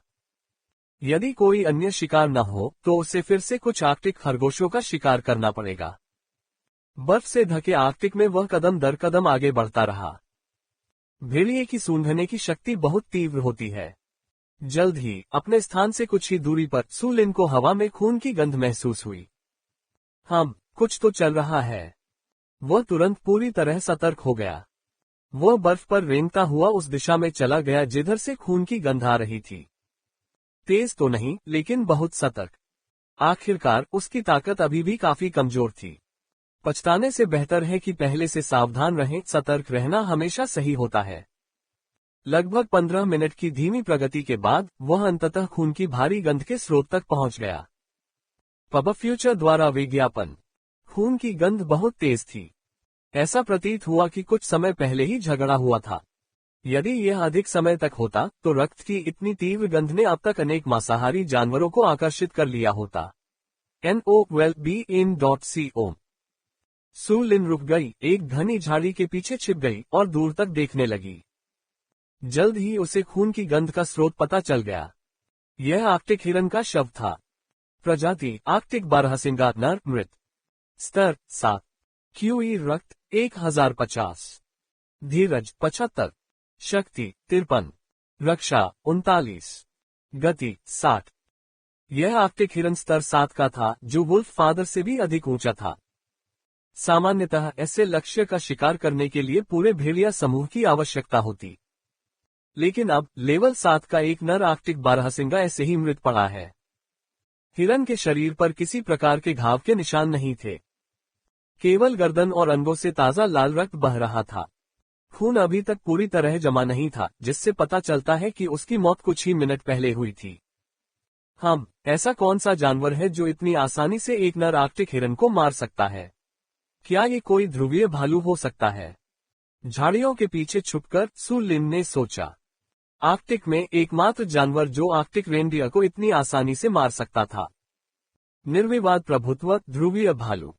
लेकिन उसे हैरानी इस बात पर हुई कि उसे यहाँ किसी भालू के होने का कोई निशान नहीं मिला।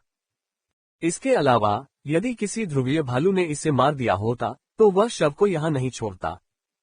Ads by pub future. Su Lin उलझन में थी। बार बार यह पुष्टि करने के बाद कि आसपास का वातावरण बहुत सुरक्षित है, वह सावधानीपूर्वक आर्कटिक हिरन के शव के पास पहुंचे। आर्कटिक रेनडियर का शरीर बड़ा था, जिसका वजन कम से कम 200 से 300 पाउंड था। यहाँ तक कि भेड़ियों का पूरा झुंड भी इसे एक बार में नहीं खा सकता था। करीब से निरीक्षण करने पर उन्हें हिरन के शरीर में कुछ अजीब बात नजर आए। सींग और हिरन का चाबुक गायब था, मानो उन्हें सीधे चाकू से काट दिया गया हो।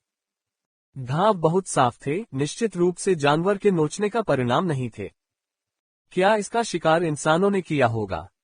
सु लिन के दिल में एक झटका सा दौड़ गया। सींग जब पूरी तरह से कैल्सीकृत नहीं होते हैं तो उन्हें मखमली सींग कहा जाता है।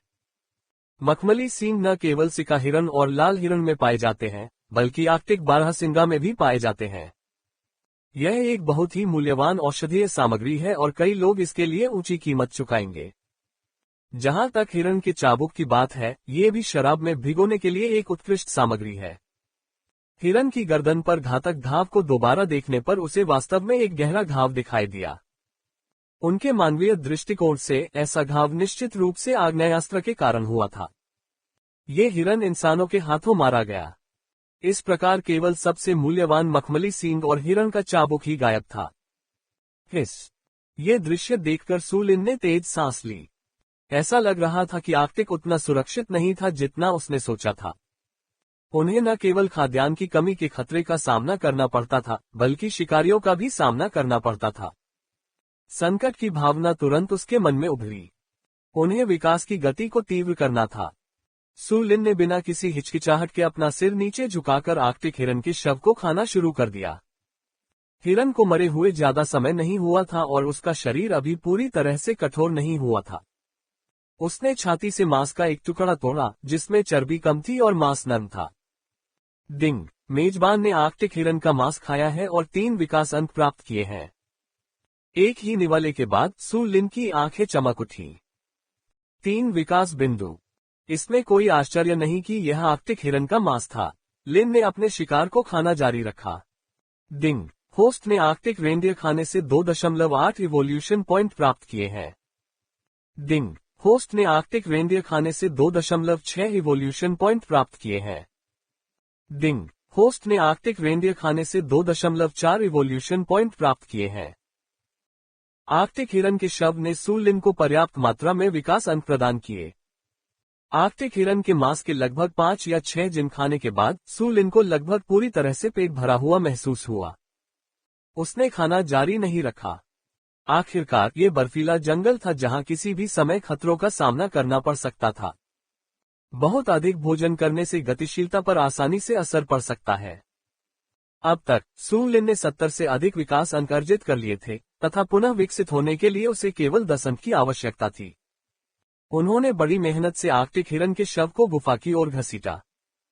ये 200 जिन आर्कटिक हिरन था और सु लिन के वर्तमान छोटे कद को देखते हुए इसे खींचना काफी कठिन था। हालांकि उन्होंने तुरंत मानवीय बुद्धि का उपयोग करके 2 झाड़ियों को ढूंढ निकाला। इनके चिकने बाहरी भाग को बारहसिंगे के शरीर के नीचे रखने से घर्षण बहुत कम हो गया। मानवीय परिप्रेक्ष्य और बुद्धि के बिना अकेले हिरन के शव को गुफा में वापस ले जाना वुल्फ फादर के लिए भी मुश्किल होता, सु लिन की तो बात ही छोड़िए। आखिरकार यह कोई छोटी दूरी नहीं थी। सु लिन ने सारी व्यवस्था कर ली और धीरे धीरे गुफा की ओर चल पड़ा। और इस क्षण पूरे शरीर पर भूरे और सफेद धब्बे वाले एक बिल्ली जैसे जानवर ने हिरन के शव से आ रही खूनी गंध को सूंघा। खून की गंध का अनुसरण करते हुए वह यहां तक पहुंच गया और अब झाड़ियों में छिपकर सु लिन को देख रहा था। इस बिल्ली के समान जानवर ने ये पुष्टि करने के बाद कि सु लिन सिर्फ भोजन की तलाश में निकला एक अकेला भेड़िया था। अपना मुंह खोला तो उसके तीखे दांत दिखाई दिए। यह एक लिंक्स था। लिंक्स बिल्ली परिवार से संबंधित है। Ads by pub future. समान आकार के जानवरों में बिल्लियां लगभग अजेय शासक हैं। उसके सामने मौजूद लिंक्स का शरीर का आकार सु लिन से बहुत अलग नहीं था। वह हल्के भूरे रंग के फर से ढका हुआ था जिसमें कुछ असमान गहरे भूरे रंग के धब्बे थे। लिंक्स का स्वरूप बिल्ली जैसा था, एक बहुत बड़ी बिल्ली। इसके कान नुकीले थे, कुछ कॉमिक्स के कल्पित बोनो के कान जैसे। ये प्राणी जन्मजात शिकारी था। इसके अंग मोटे और फुर्तीले थे। ये चढ़ने और तैरने में कुशल था। इसमें भूख को सहने की अद्भुत क्षमता थी। ये ठंड से डरे बिना कई दिनों तक स्थिर लेटा रह सकता था। ये किसी प्राचीन हत्यारे की तरह था जो तब तक स्थिर रहता था जब तक कोई घातक कदम न उठाया जाए। और अब ये लिंक्स झाड़ियों में चुपचाप लेटा हुआ सही समय की प्रतीक्षा कर रहा था। वह 2 दिनों से भूखा था, उसका पेट गुर्रा रहा था, लेकिन खून की मोहक गंध और उसकी आंखों के सामने भूख के बावजूद वह अभी भी अपने हृदय की बेचैनी को दबा सकता है। जब सु लिन आर्कटिक हिरन के शव को खींचने के लिए संघर्ष कर रही थी, अचानक वह लड़खड़ा गया। उसने बहुत अधिक बल लगाया और संतुलन खोकर जमीन पर गिर पड़ा। वह क्षण था। लिंक्स, जो पहले से ही दुबकी हुई थी, झाड़ियों से बाहर छलांग लगाते हुए हिंसक रूप से तेजी से आगे बढ़ने लगी। मुंह से उसके तीखे चमकते नुकीले दांत दिखाई दे रहे थे। बकवास। एक लिंक्स। सु लिन ने भी उस प्राणी को अपनी ओर झपकते देखा। उसकी आंखों के सामने लिंक्स का गुण पैनल प्रकट हुआ। प्रजाति लिंक्स मादा। स्तर 4।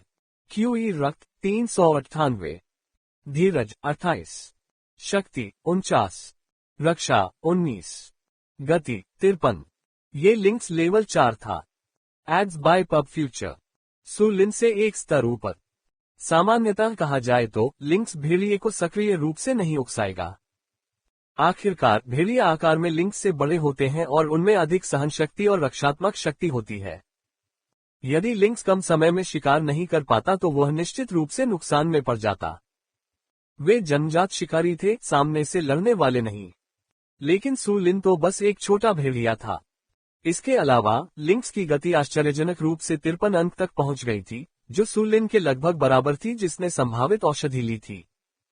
लिंक्स ने जोरदार तरीके से हमला किया। उसकी आंखें एक शिकारी के क्रूर भाव के साथ चमक रही थीं। उसने एक ही वार में सु लिन को मार डालने का निश्चय कर लिया था। आओ! सु लिन जोर से चिल्लाए और अचानक जमीन से उठ खड़ी हुई। लेकिन अंत में उनकी गति अभी भी थोड़ी धीमी थी। भेड़िए का शरीर लिंक्स के अगले पंजे से खरोंच गया तथा उसके तीखे पंजे ने तुरंत ही उसके शरीर के फर को फाड़ दिया। सु लिन दर्द से कराह उठी, लेकिन इससे उसे उन दोनों के बीच कुछ दूरी बनाने में भी मदद मिली। वह जानता था कि भेड़िया के रूप में पुनर्जन्म लेने के बाद यह उसका पहला जीवन मृत्यु संघर्ष होगा। आर्कटिक महाद्वीप के विशाल और असीम श्वेत विस्तार में वहां कोई मानवता या नैतिकता नहीं थी, कोई सार्वजनिक सद्गुण या शिष्टाचार नहीं था, केवल योग्यतम की उत्तरजीविता के नियम थे। जब से सु लिन ने आर्कटिक खरगोशों का शिकार किया था, तब से उसे ये सबसे सरल और अलंकृत सत्य समझ में आ गया था। जीने के लिए व्यक्ति को अधिक निर्दयी, अधिक मजबूत होना चाहिए। इसलिए भले ही सु लिन अभी भी एक युवा भेड़िया था, भले ही लिंक्स उससे एक स्तर ऊपर था, फिर भी उसके पास केवल हताश होकर लड़ने से ही बचने का मौका था। सौभाग्य से सु लिन का आकार लगभग लिंक्स के समान ही था और उसकी गति उससे भी अधिक थी। उनके जीतने की संभावना खत्म नहीं हुई थी। इसी विचार के साथ सु लिन ने भी लिंक्स पर अपने नुकीले दांत दिखाए। आओ! एक दहाड़ लिंक्स की बिल्ली जैसी आंखों से भी भयंकर रोशनी प्रकट हुई। Ads by pub future. वह एक बार फिर सु लिन की ओर झपटा। टकराना। लिंक्स का अगला पंजा सु लिन के भेड़िए के पंजे से टकराया, लेकिन लिंक्स की ताकत स्पष्ट रूप से सु लिन की वर्तमान शक्ति से कहीं अधिक थी। दर्द से कराहती सु लिन केवल चीखकर पीछे हट सकती थी। उसे लिंक्स के साथ युद्ध करने के लिए अपनी गति का उपयोग करने की आवश्यकता थी। सु लिन ने अपने सभी अतिरिक्त विशेषता अंक पूरी तरह से गति के लिए आवंटित किए।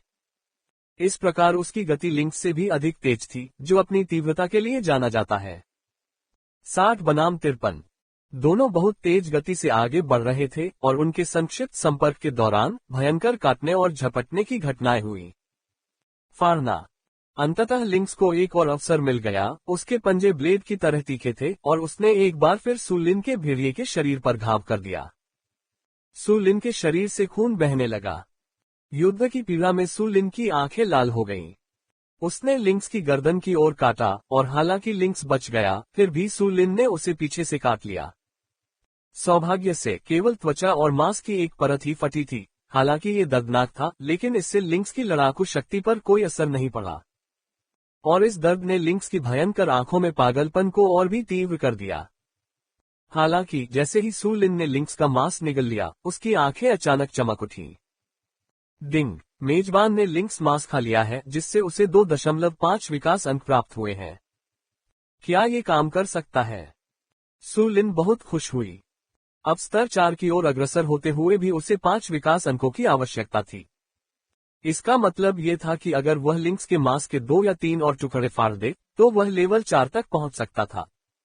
एक बार जब वह स्तर 4 पर पहुंच गया, तो लिंक्स के पास उसके खिलाफ कोई मौका नहीं था। इस प्रकार जब वह लिंक्स के साथ युद्ध कर रहा था, तो उसने अचानक अपना मुंह खोला और अपने नुकीले दांत दिखाए, और कदम दर कदम वह लिंक्स के पास पहुंचा। उसकी पीली नीली आंखों में दृढ़ निश्चय और दृढ़ संकल्प की रोशनी चमक रही थी। आओ! एक लंबी चीख। यदि वह युद्ध चाहता तो फिर घमासान युद्ध होना चाहिए। लिंक्स भी सु लिन के उकसावे से पूरी तरह क्रोधित हो गया।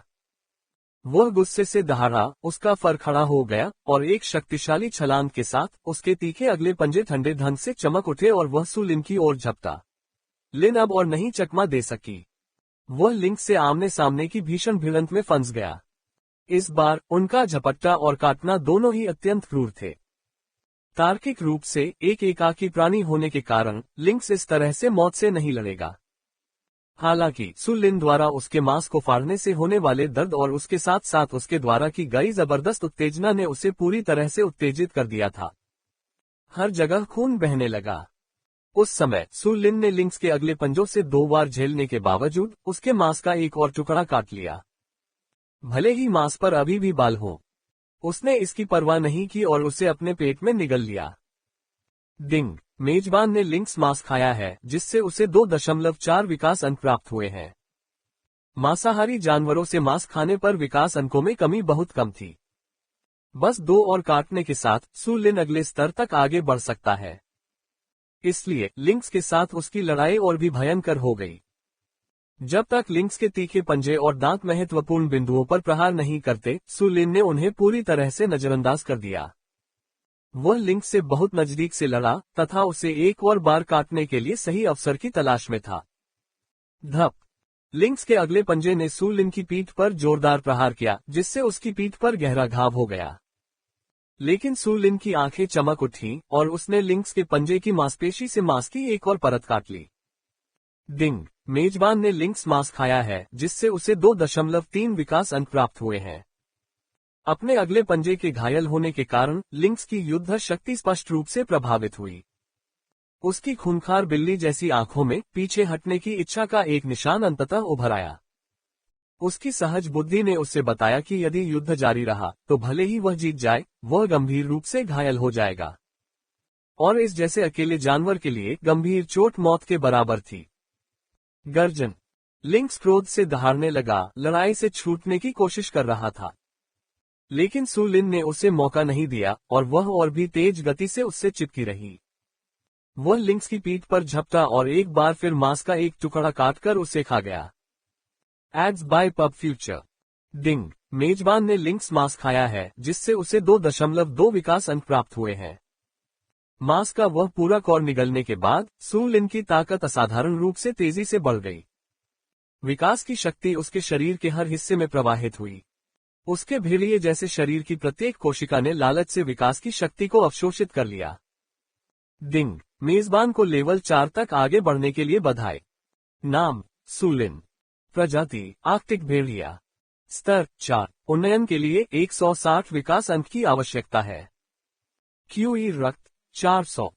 धीरज 40। शक्ति 40। रक्षा 40। गति 70। विकास अंक 2। अतिरिक्त विशेषता अंक 10। सू लिन ने अतिरिक्त विशेषता अंक को एक बार फिर गति श्रेणी में आवंटित किया। गति विशेषता तुरंत 80 तक बढ़ गई।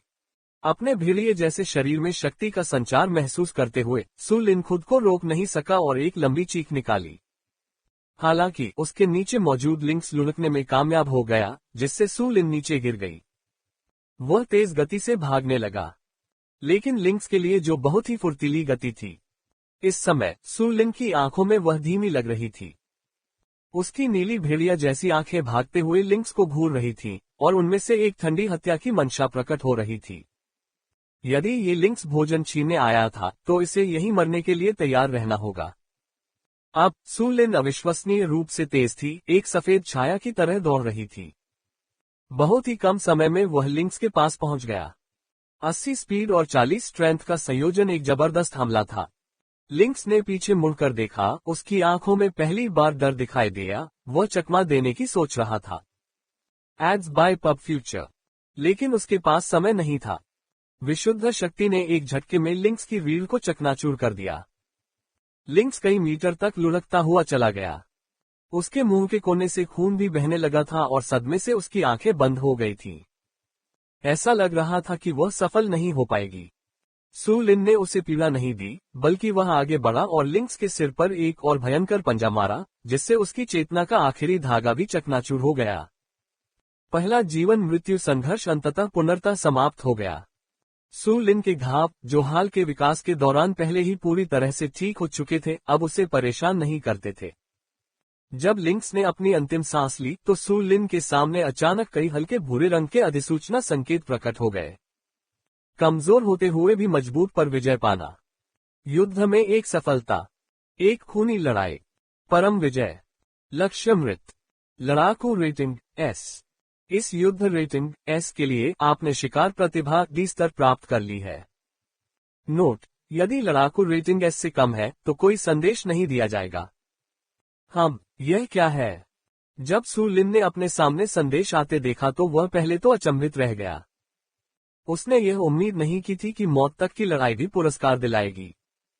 हालांकि ऐसा लग रहा था कि ऐसे पुरस्कार प्राप्त करना कोई आसान काम नहीं था। लड़ाकू रेटिंग S। ऐसा प्रतीत होता है कि केवल इतना भयंकर युद्ध ही ऐसी रेटिंग का हकदार हो सकता है। उसने अपना सिर हिलाया और इस पर ज्यादा ध्यान नहीं दिया। इसके बजाय उन्होंने तथाकथित प्रतिभा पर अंकुश लगाया।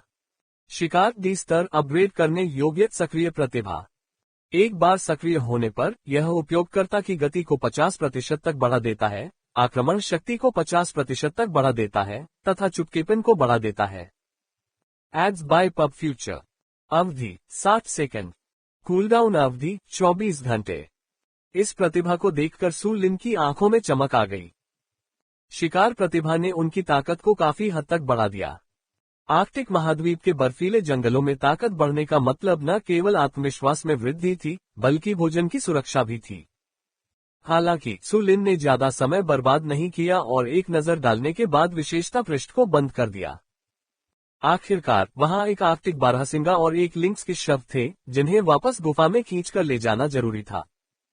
यदि वह ज्यादा देर करता तो अन्य शिकारी भी उसकी ओर आकर्षित हो सकते थे। सु लिन ने सबसे पहले लिंक्स के शरीर को कुछ झाड़ियों में छिपा दिया। फिर उसने सबसे पहले आर्कटिक हिरन के शरीर को गुफा में वापस खींच लिया। इसके बाद वह पुनः गुफा से बाहर गया और लिंक्स का शरीर वापस ले आया। जब दोनों शवों को छोटे बच्चों के सामने रखा गया, उनकी नीली भेड़िया आंखें सु लिन को देख रही थी जैसे कि वे भेड़िया पिता को देख रहे हों। नहीं, उनमें जो श्रद्धा और प्रशंसा थी वह वुल्फ फादर को देखने से भी अधिक गहरी थी। सु लिन ने लिंक्स के शव को एक तरफ रख दिया ताकि भेड़िए के बच्चे उसे खा न सकें। आखिरकार लिंक्स का मांस अभी भी सु लिन को पर्याप्त मात्रा में विकास अंक प्रदान कर सकता था। जहां तक आर्कटिक हिरन का सवाल है, उसने अपने पंजे का इस्तेमाल करके उसे वुल्फ सिस्टर और कजिन की ओर धकेला, जिससे ये संकेत मिला कि वे आगे बढ़कर खा सकते हैं। वुल्फ पैक में पदानुक्रम स्पष्ट था।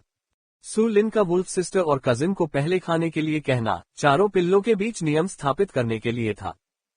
इसका उद्देश्य लिटिल ऑफन वुल्फ द्वारा भोजन के लिए असम्मानजनक छीना झपटी जैसी स्थितियों को रोकना था। 4 पिल्लों में से कजिन और लिटिल ऑफन वुल्फ सबसे मजबूत थे। कजिन और लिटिल ऑफन वुल्फ दोनों ने स्तर 2 विशेषताएं हासिल कर ली थीं।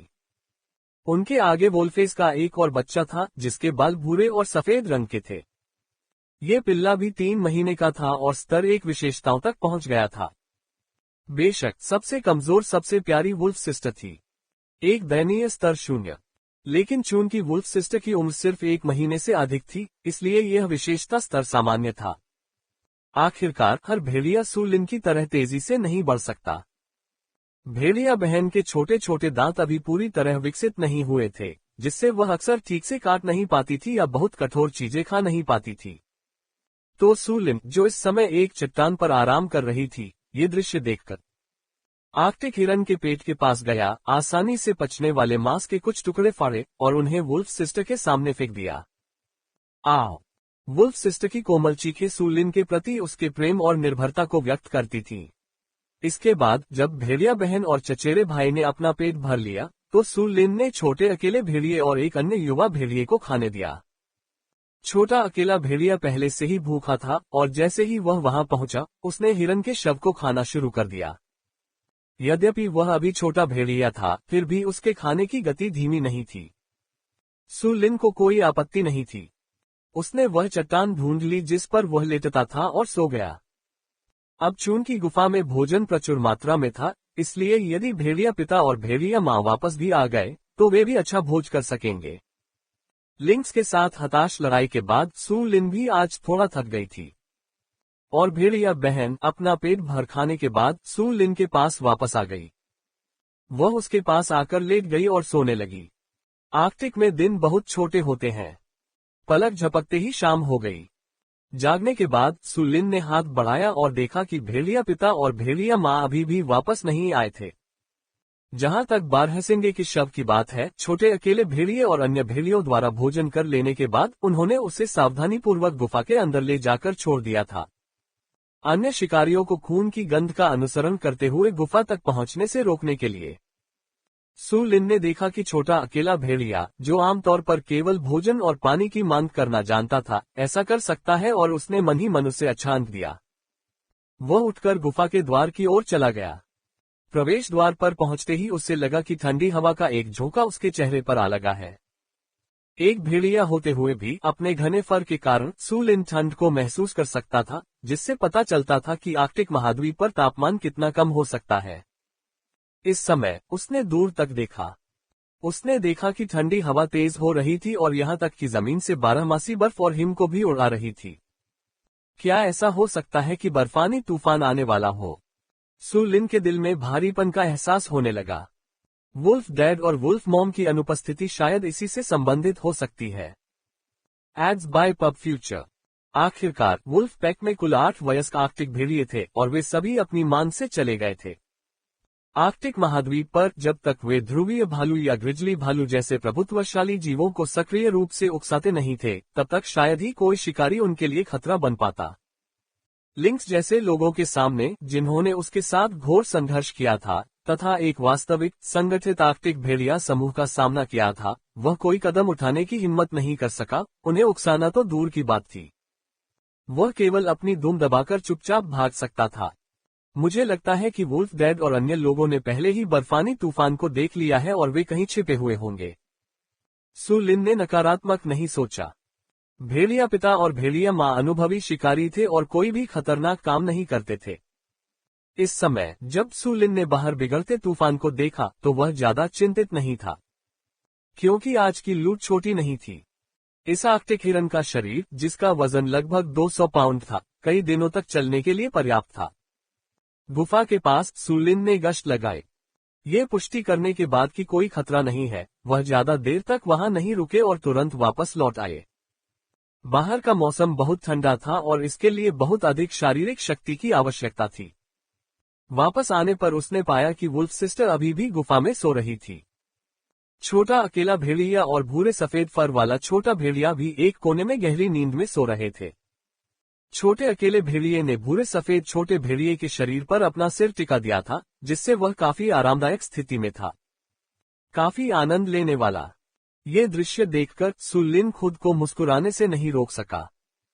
इस समय केवल चचेरा भाई ही जाग रहा था और गुफा पर नजर रख रहा था। ये स्पष्ट था कि कजिन ने कुछ शावकों के पूर्व मालिक के रूप में बहुत मेहनत की थी। सु लिन ने धीमी चीख से संकेत दिया कि अब निगरानी रखने की बारी उसकी है। आओ। चचेरे भाई ने भी सोने से पहले चीख चीख कर सु लिन से कुछ देर बात की और उसे निगरानी संबंधी कुछ कामों के बारे में बताया। Ads by pub future. चचेरे भाई ने अब सु लिन को पहले वाले छोटे भेड़िया भाई के रूप में नहीं देखा। इसके बजाय वह सु लिन को वुल्फ डैड की तरह एक लीड वुल्फ के रूप में देखने लगी थी। आखिरकार सु लिन ने शिकार करना शुरू कर दिया था और उन्हें कुछ खिला भी रही थी। प्राकृतिक दुनिया में नियम अक्सर स्पष्ट और अलंकृत नहीं होते। चूंकि सु लिन शिकार करने जाता था और भोजन लेकर आता था, इसलिए स्वाभाविक रूप से उसे उनका नेता माना गया। चचेरे भाई के मन में भेड़िया कबीले ने हमेशा शक्तिशाली लोगों का सम्मान किया था। अब सु लिन कुछ भेड़िया शावकों के बीच निर्विवाद नेता बन गया था। रात बिना किसी घटना के बीत गई। पिछली दोपहर सो जाने के बाद सु लिन को रात भर थकान महसूस नहीं हुई। पहरेदारी करते समय उसने देखा कि गुफा के बाहर बर्फ का तूफान और भी भयंकर होता जा रहा है। आर्कटिक में बचे हुए कई जानवर अचानक आए बर्फानी तूफान से बचने के लिए आश्रय तलाशने लगे। एक आर्कटिक टन, शायद भयंकर बर्फीले तूफान के कारण या शायद इसलिए कि वह रास्ता भटक गया था, वास्तव में वुल्फ पैक की गुफा के मुहाने तक उड़ गया। बर्फीले तूफान से बचने के लिए उसने गुफा में उड़ने की भी कोशिश की। सतर्कता से सु लिन की इंद्रियां तेज हो गईं, और फिर अपनी अत्यंत तीव्र गति का उपयोग करते हुए वह हवा में एक सुंदर सफेद रेखा बनाते हुए ऊपर उछला। एक ही झटके में उसने आर्कटिक टन को नीचे गिरा दिया। आर्कटिक टन काफी सुंदर था, जिसका सिर काला, पीठ सफेद और चोंच लाल थी। ऐसा कहा जाता है कि आर्कटिक टन ने एक बार विश्व रिकॉर्ड बनाया था। ये दुनिया का एकमात्र ऐसा जानवर है जो सबसे लंबी दूरी तक प्रवास करता है। ये पक्षी आर्कटिक से अंटार्कटिक तक उड़कर हर साल लगभग 40,000 किलोमीटर की यात्रा करता है। आर्कटिक टन को विश्व की सबसे पुरानी पक्षी प्रजातियों में से एक माना गया है। Ads by pub future. यदि सु लिन अभी भी मनुष्य होते तो ऐसे पक्षी के सामने आने पर वह निश्चित रूप से उसका बारीकी से अध्ययन करते। आखिरकार पुरातत्व के छात्र होने के नाते स्वाभाविक रूप से उनकी सबसे पुरानी जीवित पक्षी प्रजातियों में से एक में बहुत रुचि थी। लेकिन अब जब सु लिन ने आर्कटिक टन को मार गिराया तो उसने शायद ही उसकी ओर देखा हो और खाने से पहले केवल उसके पंखों को नोच लिया। अब मुख्य भेड़िया के रूप में पक्षी प्रजातियों की रक्षा की भावना को बढ़ावा देने के प्रति उनमें कोई भावुकता नहीं थी। डिंग, मेजबान ने एक आर्कटिक टन खा लिया है, 1.5 विकास अंक प्राप्त किए हैं। डिंग, मेजबान ने एक आर्कटिक टन खाया है, 1.3 विकास अंक प्राप्त किए हैं। एक छोटे आर्कटिक टन ने सु लिन को 3 से भी कम विकास अंक प्रदान किए। रात भर पहरा देने के लिए यह एक अप्रत्याशित बोनस था। सु लिन के जम्हाई लेने के बाद भोर का प्रकाश हल्का सा दिखाई देने लगा। चचेरा भाई, भेड़िया बहन, अकेला छोटा भेड़िया और ग्रे सफेद छोटा भेड़िया सभी जाग गए। बोरियत के कारण वे खेल लड़ाई करने लगे। बेशक सू लिन के अनुशासन के बाद लोनली लिटिल वुल्फ ने अब वुल्फ सिस्टर को धमकाने की हिम्मत नहीं की। वह केवल ग्रे व्हाइट लिटिल वुल्फ के साथ ही संघर्ष कर सकता था। बेचारा ग्रे व्हाइट लिटिल वुल्फ, जो रात में अकेले छोटे वुल्फ का तकिया बन जाता था, अब दिन में मुक्केबाजी का थैला बन गया है। और वुल्फ सिस्टर ने चचेरे भाई के साथ खेला। कभी कभी वह सू लिन के पास आ जाती थी तथा अपने भाई के साथ खेलती थी, जो स्पष्टतः उससे काफी बड़ा था। लेकिन सू लिन बस चट्टान पर लेटा रहा, आलस से उसने अपनी आंखें खोलने की भी जहमत नहीं उठाई। वह वुल्फ सिस्टर की चंचल हरकतों के प्रति लगभग उदासीन था। आखिरकार एक इंसान के रूप में वह वास्तव में वुल्फ कबीले के शावकों के बीच इन बचकानी और मनोरंजक हरकतों में रुचि नहीं जगा सकता था। कुछ ही देर में सू लिन को भूख लगने लगी। वह शावकों को खाने के लिए बुलाने लगा। उन्होंने अभी भी आर्कटिक रेंडियर का शव नहीं खाया, भले ही रेंडियर के मांस का स्वाद कुछ बेहतर था। हालांकि लिंक्स को खाने से उसे काफी विकास अंक प्राप्त हो सकते हैं। डिंग, होस्ट ने एक लिंक्स खा लिया है, 2 इवोल्यूशन पॉइंट प्राप्त किए हैं।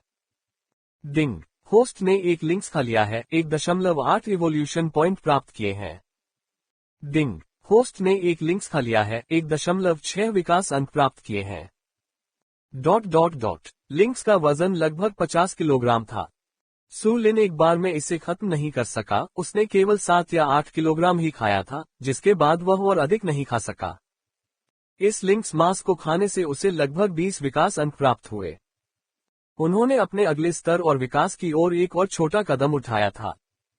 आर्कटिक रेंडियर का मांस रात भर बाहर रहने के कारण अत्यधिक कठोर हो गया था। भेड़िया बहन बड़ी मुश्किल से उसे काट सकी।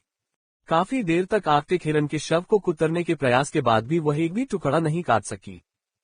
अपने आप को रोक न पाने के कारण वह कुछ दयनीय भेड़िया जैसी आवाजें निकालने लगी। ये दृश्य देखकर सू लिन के पास अनिच्छा से खड़े होने के अलावा कोई विकल्प नहीं था। आर्कटिक हिरन के मांस के कुछ टुकड़े फाड़े और उन्हें छोटे टुकड़ों में काटे और फिर वुल्फ सिस्टर को दें। आखिरकार वुल्फ सिस्टर अब उसका खून का रिश्तेदार था और वह उसे भूखा नहीं देख सकता था। और वुल्फ सिस्टर वास्तव में खुशी से उछल रही थी क्योंकि वह उस मांस को खा रही थी जो सू लिन ने उसके लिए फेंका था। ये देखकर किनारे पर खड़ा अकेला अनाथ भेड़िया, जिसके मुंह में पानी आ रहा था, बहुत ईर्ष्यालु हो गया। जहां तक ग्रे व्हाइट लिटिल वुल्फ की बात है तो वह बिना 1 इंच भी हिले डुले बहुत समझदारी से जमीन पर लेटा रहा। जब सू लिन ने वुल्फ सिस्टर के लिए पर्याप्त मांस फाड़ लिया तो वह आसपास के क्षेत्र में गश्त करने के लिए गुफा से बाहर चला गया। बाहर बर्फानी तूफान थोड़ा कम हो गया था, लेकिन अभी भी बर्फ जैसी ठंड थी और हड्डियां कंपा देने वाली थी। कठोर जलवायु क्षति का कारण बनती है। जीवन शक्ति मान -5। कठोर जलवायु के कारण मेजबान की शारीरिक शक्ति की खपत दोगुनी हो जाती है। कृपया शक्ति संरक्षण का ध्यान रखें। उसके कानों में पड़े संकेतों ने भी सू लिन को गश्त के बाद जल्दी से गुफा में लौटने पर मजबूर कर दिया। वापस लौटते समय ऊर्जावान अकेला अनाथ भेड़िया भी उछलता हुआ गुफा के द्वार पर पहुंच गया। लेकिन जल्द ही हवा का एक तेज झोंका आया, जिससे उसका छोटा सा भेड़िए जैसा शरीर उलट गया और वह वापस गुफा में लुढ़क गया। आओ! निडर अकेला अनाथ भेड़िया प्रवेश द्वार पर ठंडी हवा के खिलाफ बार बार संघर्ष करने लगा। सू लिन ने एक क्षण तक देखा, लेकिन कुछ नहीं कहा। आखिरकार वुल्फ कबीले के पिल्ले की असीम ऊर्जा को कहीं न कहीं तो निकालना ही था। पब फ्यूचर द्वारा विज्ञापन। बाद में जब उसने देखा कि उसके चचेरे भाई ने पहरेदारी का काम शुरू कर दिया है, तो उसने सोने के लिए एक चट्टान ढूंढी जो हवा से सुरक्षित थी। भेड़िया वंश में पुनर्जन्म होना मानव जीवन जितना रंगीन नहीं था, हर दिन उतना ही नीरस और उबाऊ था। लेकिन अच्छी बात यह थी कि वह दैनिक जीवन, पढ़ाई, काम और पारिवारिक झंझटों के दबाव से मुक्त था। समय उड़ गया और 7 दिन बीत गए। इन 7 दिनों के दौरान तूफान रुक रुक कर आता और चला जाता रहा, केवल आज ही पूरी तरह रुका। अब गुफा के अंदर सू लिन ने लिंक्स को खाना समाप्त कर दिया था। इन दिनों के दौरान लिंक्स ने उसे 20 से अधिक विकास अंक प्रदान किए थे। स्पष्टतः मांसाहारी जानवरों को शाकाहारी जानवरों की तुलना में विकास अंकों में कम कटौती दी गई। यहां तक कि अंत में भी लिंक्स मास ने सू लिन को 0.2 विकास अंक प्रदान किए। अलावा वह आर्कटिक हिरन का मांस खाने लगभग समाप्त कर चुका था। विशेषकर अकेला अनाथ भेड़िया, जो पिछले कुछ दिनों से बहुत अधिक खा रहा था तथा एक पूर्ण विकसित आर्कटिक भेड़िए के बराबर खा रहा था। लेकिन यह अवश्य कहा जाना चाहिए कि अकेले अनाथ भेड़िए की वृद्धि दर अत्यंत तीव्र थी। इसका शरीर अब चचेरे भाई से भी बड़ा हो गया था। इसके अलावा ये निश्चित नहीं है कि क्या यह अच्छी तरह से खिलाए जाने के कारण था। सु लिन ने इन दिनों अकेले अनाथ भेड़िए में कुछ अन्य परिवर्तन भी देखे। उसके शरीर पर भूरे बाल गहरे हो गए और उसके मूल रूप से पतले अंग मजबूत हो गए। विशेषकर इसके भेड़िया पंजे, जो बिल्लियों की तरह उनके मोटे फर में वापस खींचे जा सकते थे, लेकिन बहुत लचीले थे। इसके अलावा अकेले अनाथ भेड़िए की मार के प्रति प्रतिरोधक क्षमता, सहन शक्ति, शारीरिक शक्ति और आक्रमण शक्ति सभी समान आकार वाले भेड़िया कबीले की तुलना में बहुत अधिक थी। अब चचेरे भाई का अकेले अनाथ भेड़िए से मुकाबला नहीं हो सका। सु लिन ने अकेले अनाथ भेड़िए को देखा। अकेले अनाथ भेड़िए के संख्यात्मक गुण एक बार फिर उसकी आंखों के सामने प्रकट हो गए। प्रजाति आर्कटिक भेड़िया, विविध प्रजाति। स्तर 2। QE रक्त 265। पब फ्यूचर द्वारा विज्ञापन। धीरज 27। शक्ति 28। रक्षा 25। गति 23। कुछ ही दिनों में अकेले छोटे भेड़िए के गुणों में काफी वृद्धि हो गई। और प्रजाति आइटम के पीछे एक अतिरिक्त नोट था। भिन्न प्रजाति। सु लिन ने अकेले छोटे भेड़िए को घूर कर देखा। उसकी नीली भेड़िया आंखें जिज्ञासा से चमक रही थीं। उसने पहले भी अकेले छोटे भेड़िए के गुणों की जांच की थी। उन्हें यकीन था कि भिन्न प्रजाति शब्द वहां मौजूद नहीं था। हाल के दिनों में प्रचुर मात्रा में भोजन मिलने से ही उसे अपनी क्षमता को उजागर करने में मदद मिली होगी। संभवतः यह उन परिवर्तनों का कारण था जो इन दिनों अकेले छोटे भेड़िए में आए थे। उस समय जब सु लिन निकट आए, अकेला छोटा भेड़िया जल्दी से आज्ञाकारी और विनम्र ढंग से चिल्लाया। सु लिन अब गुफा का मालिक था। यहाँ तक कि जब भेड़िया पिता और माँ वापस आ गए, तब भी अकेले छोटे भेड़िए के दिल में सु लिन अभी भी बॉस थी। क्योंकि जब सु लिन उससे नाराज होता तो वह उसे सचमुच दंडित करता और उसके पंजे का एक ही प्रहार अधिक बल प्रयोग किए बिना भी उसे असमंजस में डाल देता था। वुल्फ कबीले की विश्वदृष्टि में शक्तिशाली लोगों को सम्मान दिया जाता था। सु लिन इतना शक्तिशाली था कि भले ही वह अक्सर उसे अनुशासित करता था, फिर भी छोटा भेड़िया उसे बॉस के रूप में स्वीकार करता था। बेशक सबसे महत्वपूर्ण कारण ये था कि इन दिनों केवल सु लिन के साथ ही यह पूरी तरह से भरा हुआ था। छोटा भेड़िया धीरे से चिल्लाया और यहाँ तक कि सु लिन के पैर के बाल भी चाटने लगा। ये देखकर कि सु लिन अभी भी उसे घूर रही है, उसने तुरंत पलटकर अपना पेट दिखा दिया, जो स्नेह और कृपा का अंतिम संकेत था। वुल्फ कबीले के भीतर पेट को उजागर करना लगभग पूर्ण विश्वास और अंतरंगता के बराबर था। पेट भेड़िए का सबसे कोमल और कमजोर हिस्सा था। पब फ्यूचर द्वारा विज्ञापन। इस प्रकार छोटे भेड़िए के प्रसन्न व्यवहार को देखकर सु लिन ने धीरे से चीखकर कहा और अपना पंजा बढ़ाकर उसके सिर को फिर से थपथपाया। यद्यपि छोटे भेड़िए ने अपनी क्षमता का परिचय दे दिया था और एक भिन्न प्रजाति के रूप में विकसित हो गया था, इसका व्यक्तित्व लगभग नहीं बदला था। और छोटा भेड़िया, जो अब एक भिन्न प्रजाति के रूप में अधिक शक्तिशाली हो गया है, शायद भविष्य में उसकी कुछ मदद कर सकेगा। उसने छोटे भेड़िए को पूरी तरह से अपने अधीन करने का निर्णय लिया। सु लिन की धीमी चीख सुनकर अकेला छोटा भेड़िया अपने पैरों पर वापस लुढ़क गया। उसका शरीर सिकुड़ा हुआ था, उसकी दुम उसके पिछले पैरों के बीच फंसी हुई थी। वह धीरे से आज्ञाकारिता में फुसफुसा रहा था। अत्यंत आज्ञाकारी छोटे भेड़िए ने सु लिन को बहुत प्रसन्न किया। इसके अतिरिक्त उन्होंने इस अवसर का उपयोग उस छोटे भेड़िए को एक नया नाम देने के लिए भी किया। चूंकि वह छोटा अकेला भेड़िया मूलतः भूरे रंग के फर वाला आर्कटिक भेड़िया था और उसका फर अब और भी गहरे भूरे रंग का हो गया था, उन्होंने इसका नाम जियो हुई रखा। बेशक यह उपनाम केवल सु लिन को ही पता था। भेड़िया कबीले की अल्प बुद्धि के बावजूद वह अकेला छोटा भेड़िया अभी भी नामों और उपनामों की अवधारणा को समझ नहीं पा रहा था। अब अकेले छोटे भेड़िए को अपना अधीनस्थ बना लिया है। सु लिन गुफा से बाहर निकली और प्रवेश द्वार पर एक चट्टान पर छलांग लगा दी। आर्कटिक महाद्वीप पर लंबे समय से लुप्त हो रही धूप में उसका शुद्ध सफेद फर शानदार ढंग से चमक रहा था। अब तक सु लिन का आकार एक सामान्य वयस्क आर्कटिक भेड़िए के बराबर हो चुका था और ताकत के मामले में वह साधारण आर्कटिक भेड़िए से कहीं बेहतर था। वह ऊंचे स्थान पर खड़ा होकर निरीक्षण कर रहा था। उसकी नजर बर्फीले तूफान के बाद शांत और निर्मल आर्कटिक महाद्वीप पर थी। अंदर ही अंदर वह ये बता सकता था कि बर्फानी तूफान पूरी तरह से रुक गया था। भेड़िया पिता और माता भी जल्द ही वापस आ जाएंगे। जैसे जैसे सु लिन के विचार बह रहे थे, दूर स्थित सफेद विस्तार से एक सुव्यवस्थित भेड़ियों का झुंड जो पर्याप्त भोजन लेकर आ रहा था, धीरे धीरे उसकी ओर आ रहा था। उसे एक ऊंचे स्थान पर देखा। आओ! आकृतियों के इस समूह को देखकर सु लिन जोर से चिल्लाने से खुद को रोक नहीं सकी। इसके तुरंत बाद दूर से प्रतिक्रिया स्वरूप चीखों की एक श्रृंखला गूंजने लगी। आओ! आओ! भेड़िया पिता और भेड़िया मां की सुरक्षित वापसी से सु लिन के दिल में भी खुशी आई। सभी 8 वयस्क आर्कटिक भेड़िए बिना एक भी भेड़िए को छोड़े वापस लौट आए। उनमें से किसी को भी कोई गंभीर चोट नहीं आई थी और उन्होंने एक वयस्क मूस और 3 मूस बच्चों को अपने मुंह से घसीटा। ये स्पष्ट था कि वुल्फ पैक का शिकार सुचारू रूप से चला था। ये केवल बर्फानी तूफान था जिसके कारण उनकी वापसी में देरी हुई।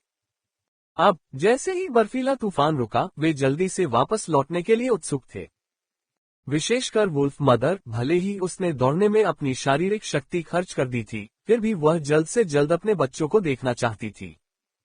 स्तनधारियों में स्नेह हमेशा से ही एक महान चीज रही है। आओ!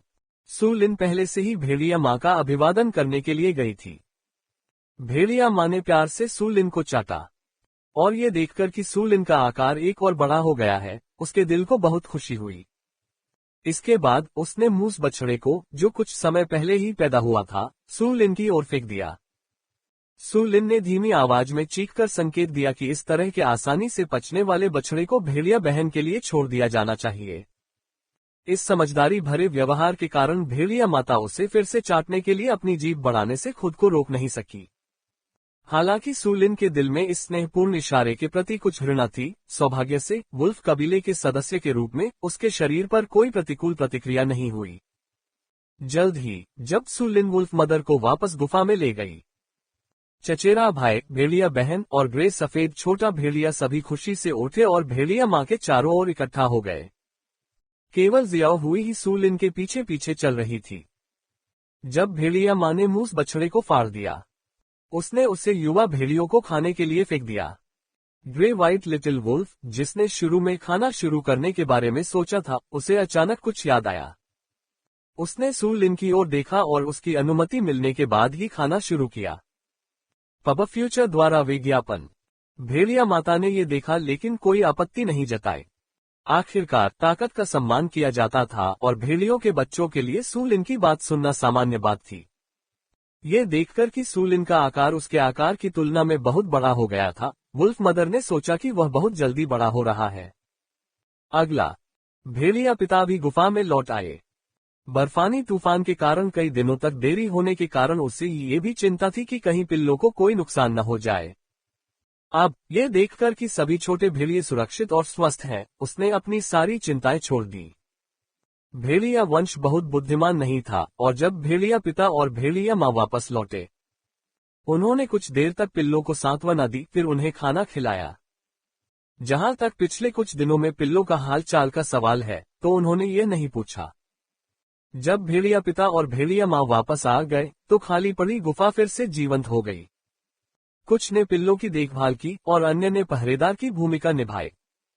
जहां तक चचेरे भाई की मां का प्रश्न है, उसने चचेरे भाई को शिकार करने की कुछ तकनीकें सिखानी शुरू कर दी और प्रमुख भेड़िया के रूप में भेड़िया पिता गुफा से बाहर निकलकर आसपास के क्षेत्र में गश्त करने लगा और गुफा के चारों ओर गंध चिन्हों को नवीनीकृत किया। फिर भेड़िया मां ने सु लिन को जल्दी से खाना खाने का संकेत दिया। सु लिन ने धीमी चीख मारी और फिर जियो हुई के साथ मूस के शव के पास पहुंची। प्रजाति मूस मादा, मृत। स्तर 8, क्यूई रक्त 1265, धीरज 85, शक्ति 65, रक्षा 53, गति 35। पब फ्यूचर द्वारा विज्ञापन। मूस द्वारा प्रदर्शित विशेषता मान काफी ऊंचे थे, आर्कटिक रेंडियर की तुलना में अधिक, और यह विश्व की सबसे बड़ी हिरण प्रजाति थी। इसका विशाल कद ऊंट जैसा था तथा इसके कंधे ऊंट की पीठ के कुबड़ के समान ऊंचे थे, इसलिए इसका नाम मूस पड़ा। मादा होने के बावजूद यह मूस काफी बड़ी थी और इसे वापस खींचने के लिए पूरे वुल्फ पैक को काफी प्रयास करना पड़ा। इस मूस के शव के साथ भेड़िया समूह अब कई बार भोजन कर सकता था।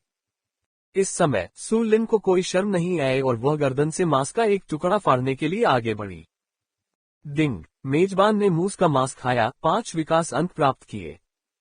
सिर्फ एक काटने से 5 विकास अंक मिलते थे, जिससे सू लिन की आंखें तुरंत चमक उठती थीं। इसमें कोई संदेह नहीं कि यह पहली बार था जब सू लिन ने एक साथ इतने सारे विकास अंक प्राप्त किए थे। यहां तक कि आर्कटिक रेंडियर के पहले काटने से भी उसे केवल 3 इवोल्यूशन पॉइंट मिले थे। इसलिए सू लिन ने भी पेट भरना शुरू कर दिया। भोजन के दौरान विकास अंक प्राप्त करने के लिए हल्के भूरे रंग का संदेश लगातार दिखाई देता रहा। डिंग, मेजबान ने मूस का मांस खाया, 4.7 विकास अंक प्राप्त किए। डिंग, मेजबान ने मूस का मांस खाया, 4.4 विकास अंक प्राप्त किए। डिंग, मेजबान ने मूस का मांस खाया, 4.1 विकास अंक प्राप्त किए। शाकाहारी जानवरों से प्राप्त विकास बिंदुओं में कमी महत्वपूर्ण थी, लेकिन मांस बहुत स्वादिष्ट था। सू लिन को लगा कि उसके मुंह में मूस का मांस कोमल और ताजा था। यह मांस लिंक्स के सूखे मांस से कहीं अधिक स्वादिष्ट था। उसने बड़े बड़े निवाले निगल लिए। वुल्फ पैक की मांद में सू लिन को इस बात की चिंता नहीं थी कि ज्यादा खाने से उसकी गतिविधियों पर असर पड़ेगा। जब उसका पेट गोल हो गया तभी उसने खाना बंद कर दिया। सू लिन की भूख अच्छी थी और उसने एक बार में लगभग 10 किलोग्राम मांस खा लिया। पब फ्यूचर द्वारा विज्ञापन। यह मात्रा एक औसत वयस्क आर्कटिक भेड़िए की मात्रा से कहीं अधिक थी तथा वुल्फ फादर से प्रतिस्पर्धा करने के लिए पर्याप्त थी। मूस के मांस ने सू लिन को 50 से अधिक विकास अंक भी प्रदान किए। एक विचार के साथ उसने अपना एट्रीब्यूट पैनल खोला। नाम सू लिन। प्रजाति आर्कटिक भेड़िया। स्तर 4। स्तर ऊपर करने के लिए 160 विकास अंक की आवश्यकता है। NOWELLBEIN.CO। QE रक्त 400। धीरज 40। शक्ति 40। रक्षा 40। गति 80। विकास अंक 125। कुछ ही दिनों में उसने फिर से 100 से अधिक इवोल्यूशन अंक अर्जित कर लिए और अगले स्तर से केवल 35 अंक दूर रह गया। इससे सू लिन पुनः प्रेरणा से भर गई। विकास। केवल विकास के माध्यम से ही वह अधिक शक्तिशाली बन सकता था, अधिक भोजन प्राप्त कर सकता था तथा आर्कटिक महाद्वीप पर सुरक्षित रूप से रह सकता था। सू लिन के खाना खत्म करने के बाद ही जियोहुई ने खाना शुरू किया। समय उड़ जाता है और कई दिन पलक झपकते ही बीत जाते हैं। पिछले दिनों मूस के शव पर दावत उड़ाते हुए वुल्फपैक ने कुछ समय के लिए आराम और स्वास्थ्य लाभ किया। एक वयस्क मूस और 3 किशोर मूस, आज ही उन्होंने उन्हें खाना समाप्त किया था। वुल्फ डैड और अन्य लोगों ने आज शिकार पर जाने की योजना बनाई थी, लेकिन मौसम स्पष्ट रूप से खराब था, इसलिए उन्होंने यह विचार त्याग दिया। वे गुफा में शक्ति एकत्रित करते रहे और आराम करते रहे। इस बीच अधिक मूस मांस खाने के बाद सू लिन ने अतिरिक्त 30 विकास अंक प्राप्त किए। वह पुनः बराबरी पर आने से बस कुछ ही अंक दूर था। इससे सू लिन शिकार पर जाने की इच्छा से बेचैन हो उठी। लेकिन हर बार जब वह थोड़ा भी आगे बढ़ता तो वुल्फ डैड की धीमी चीख से उसका सामना होता और उसे पीछे खदेड़ दिया जाता।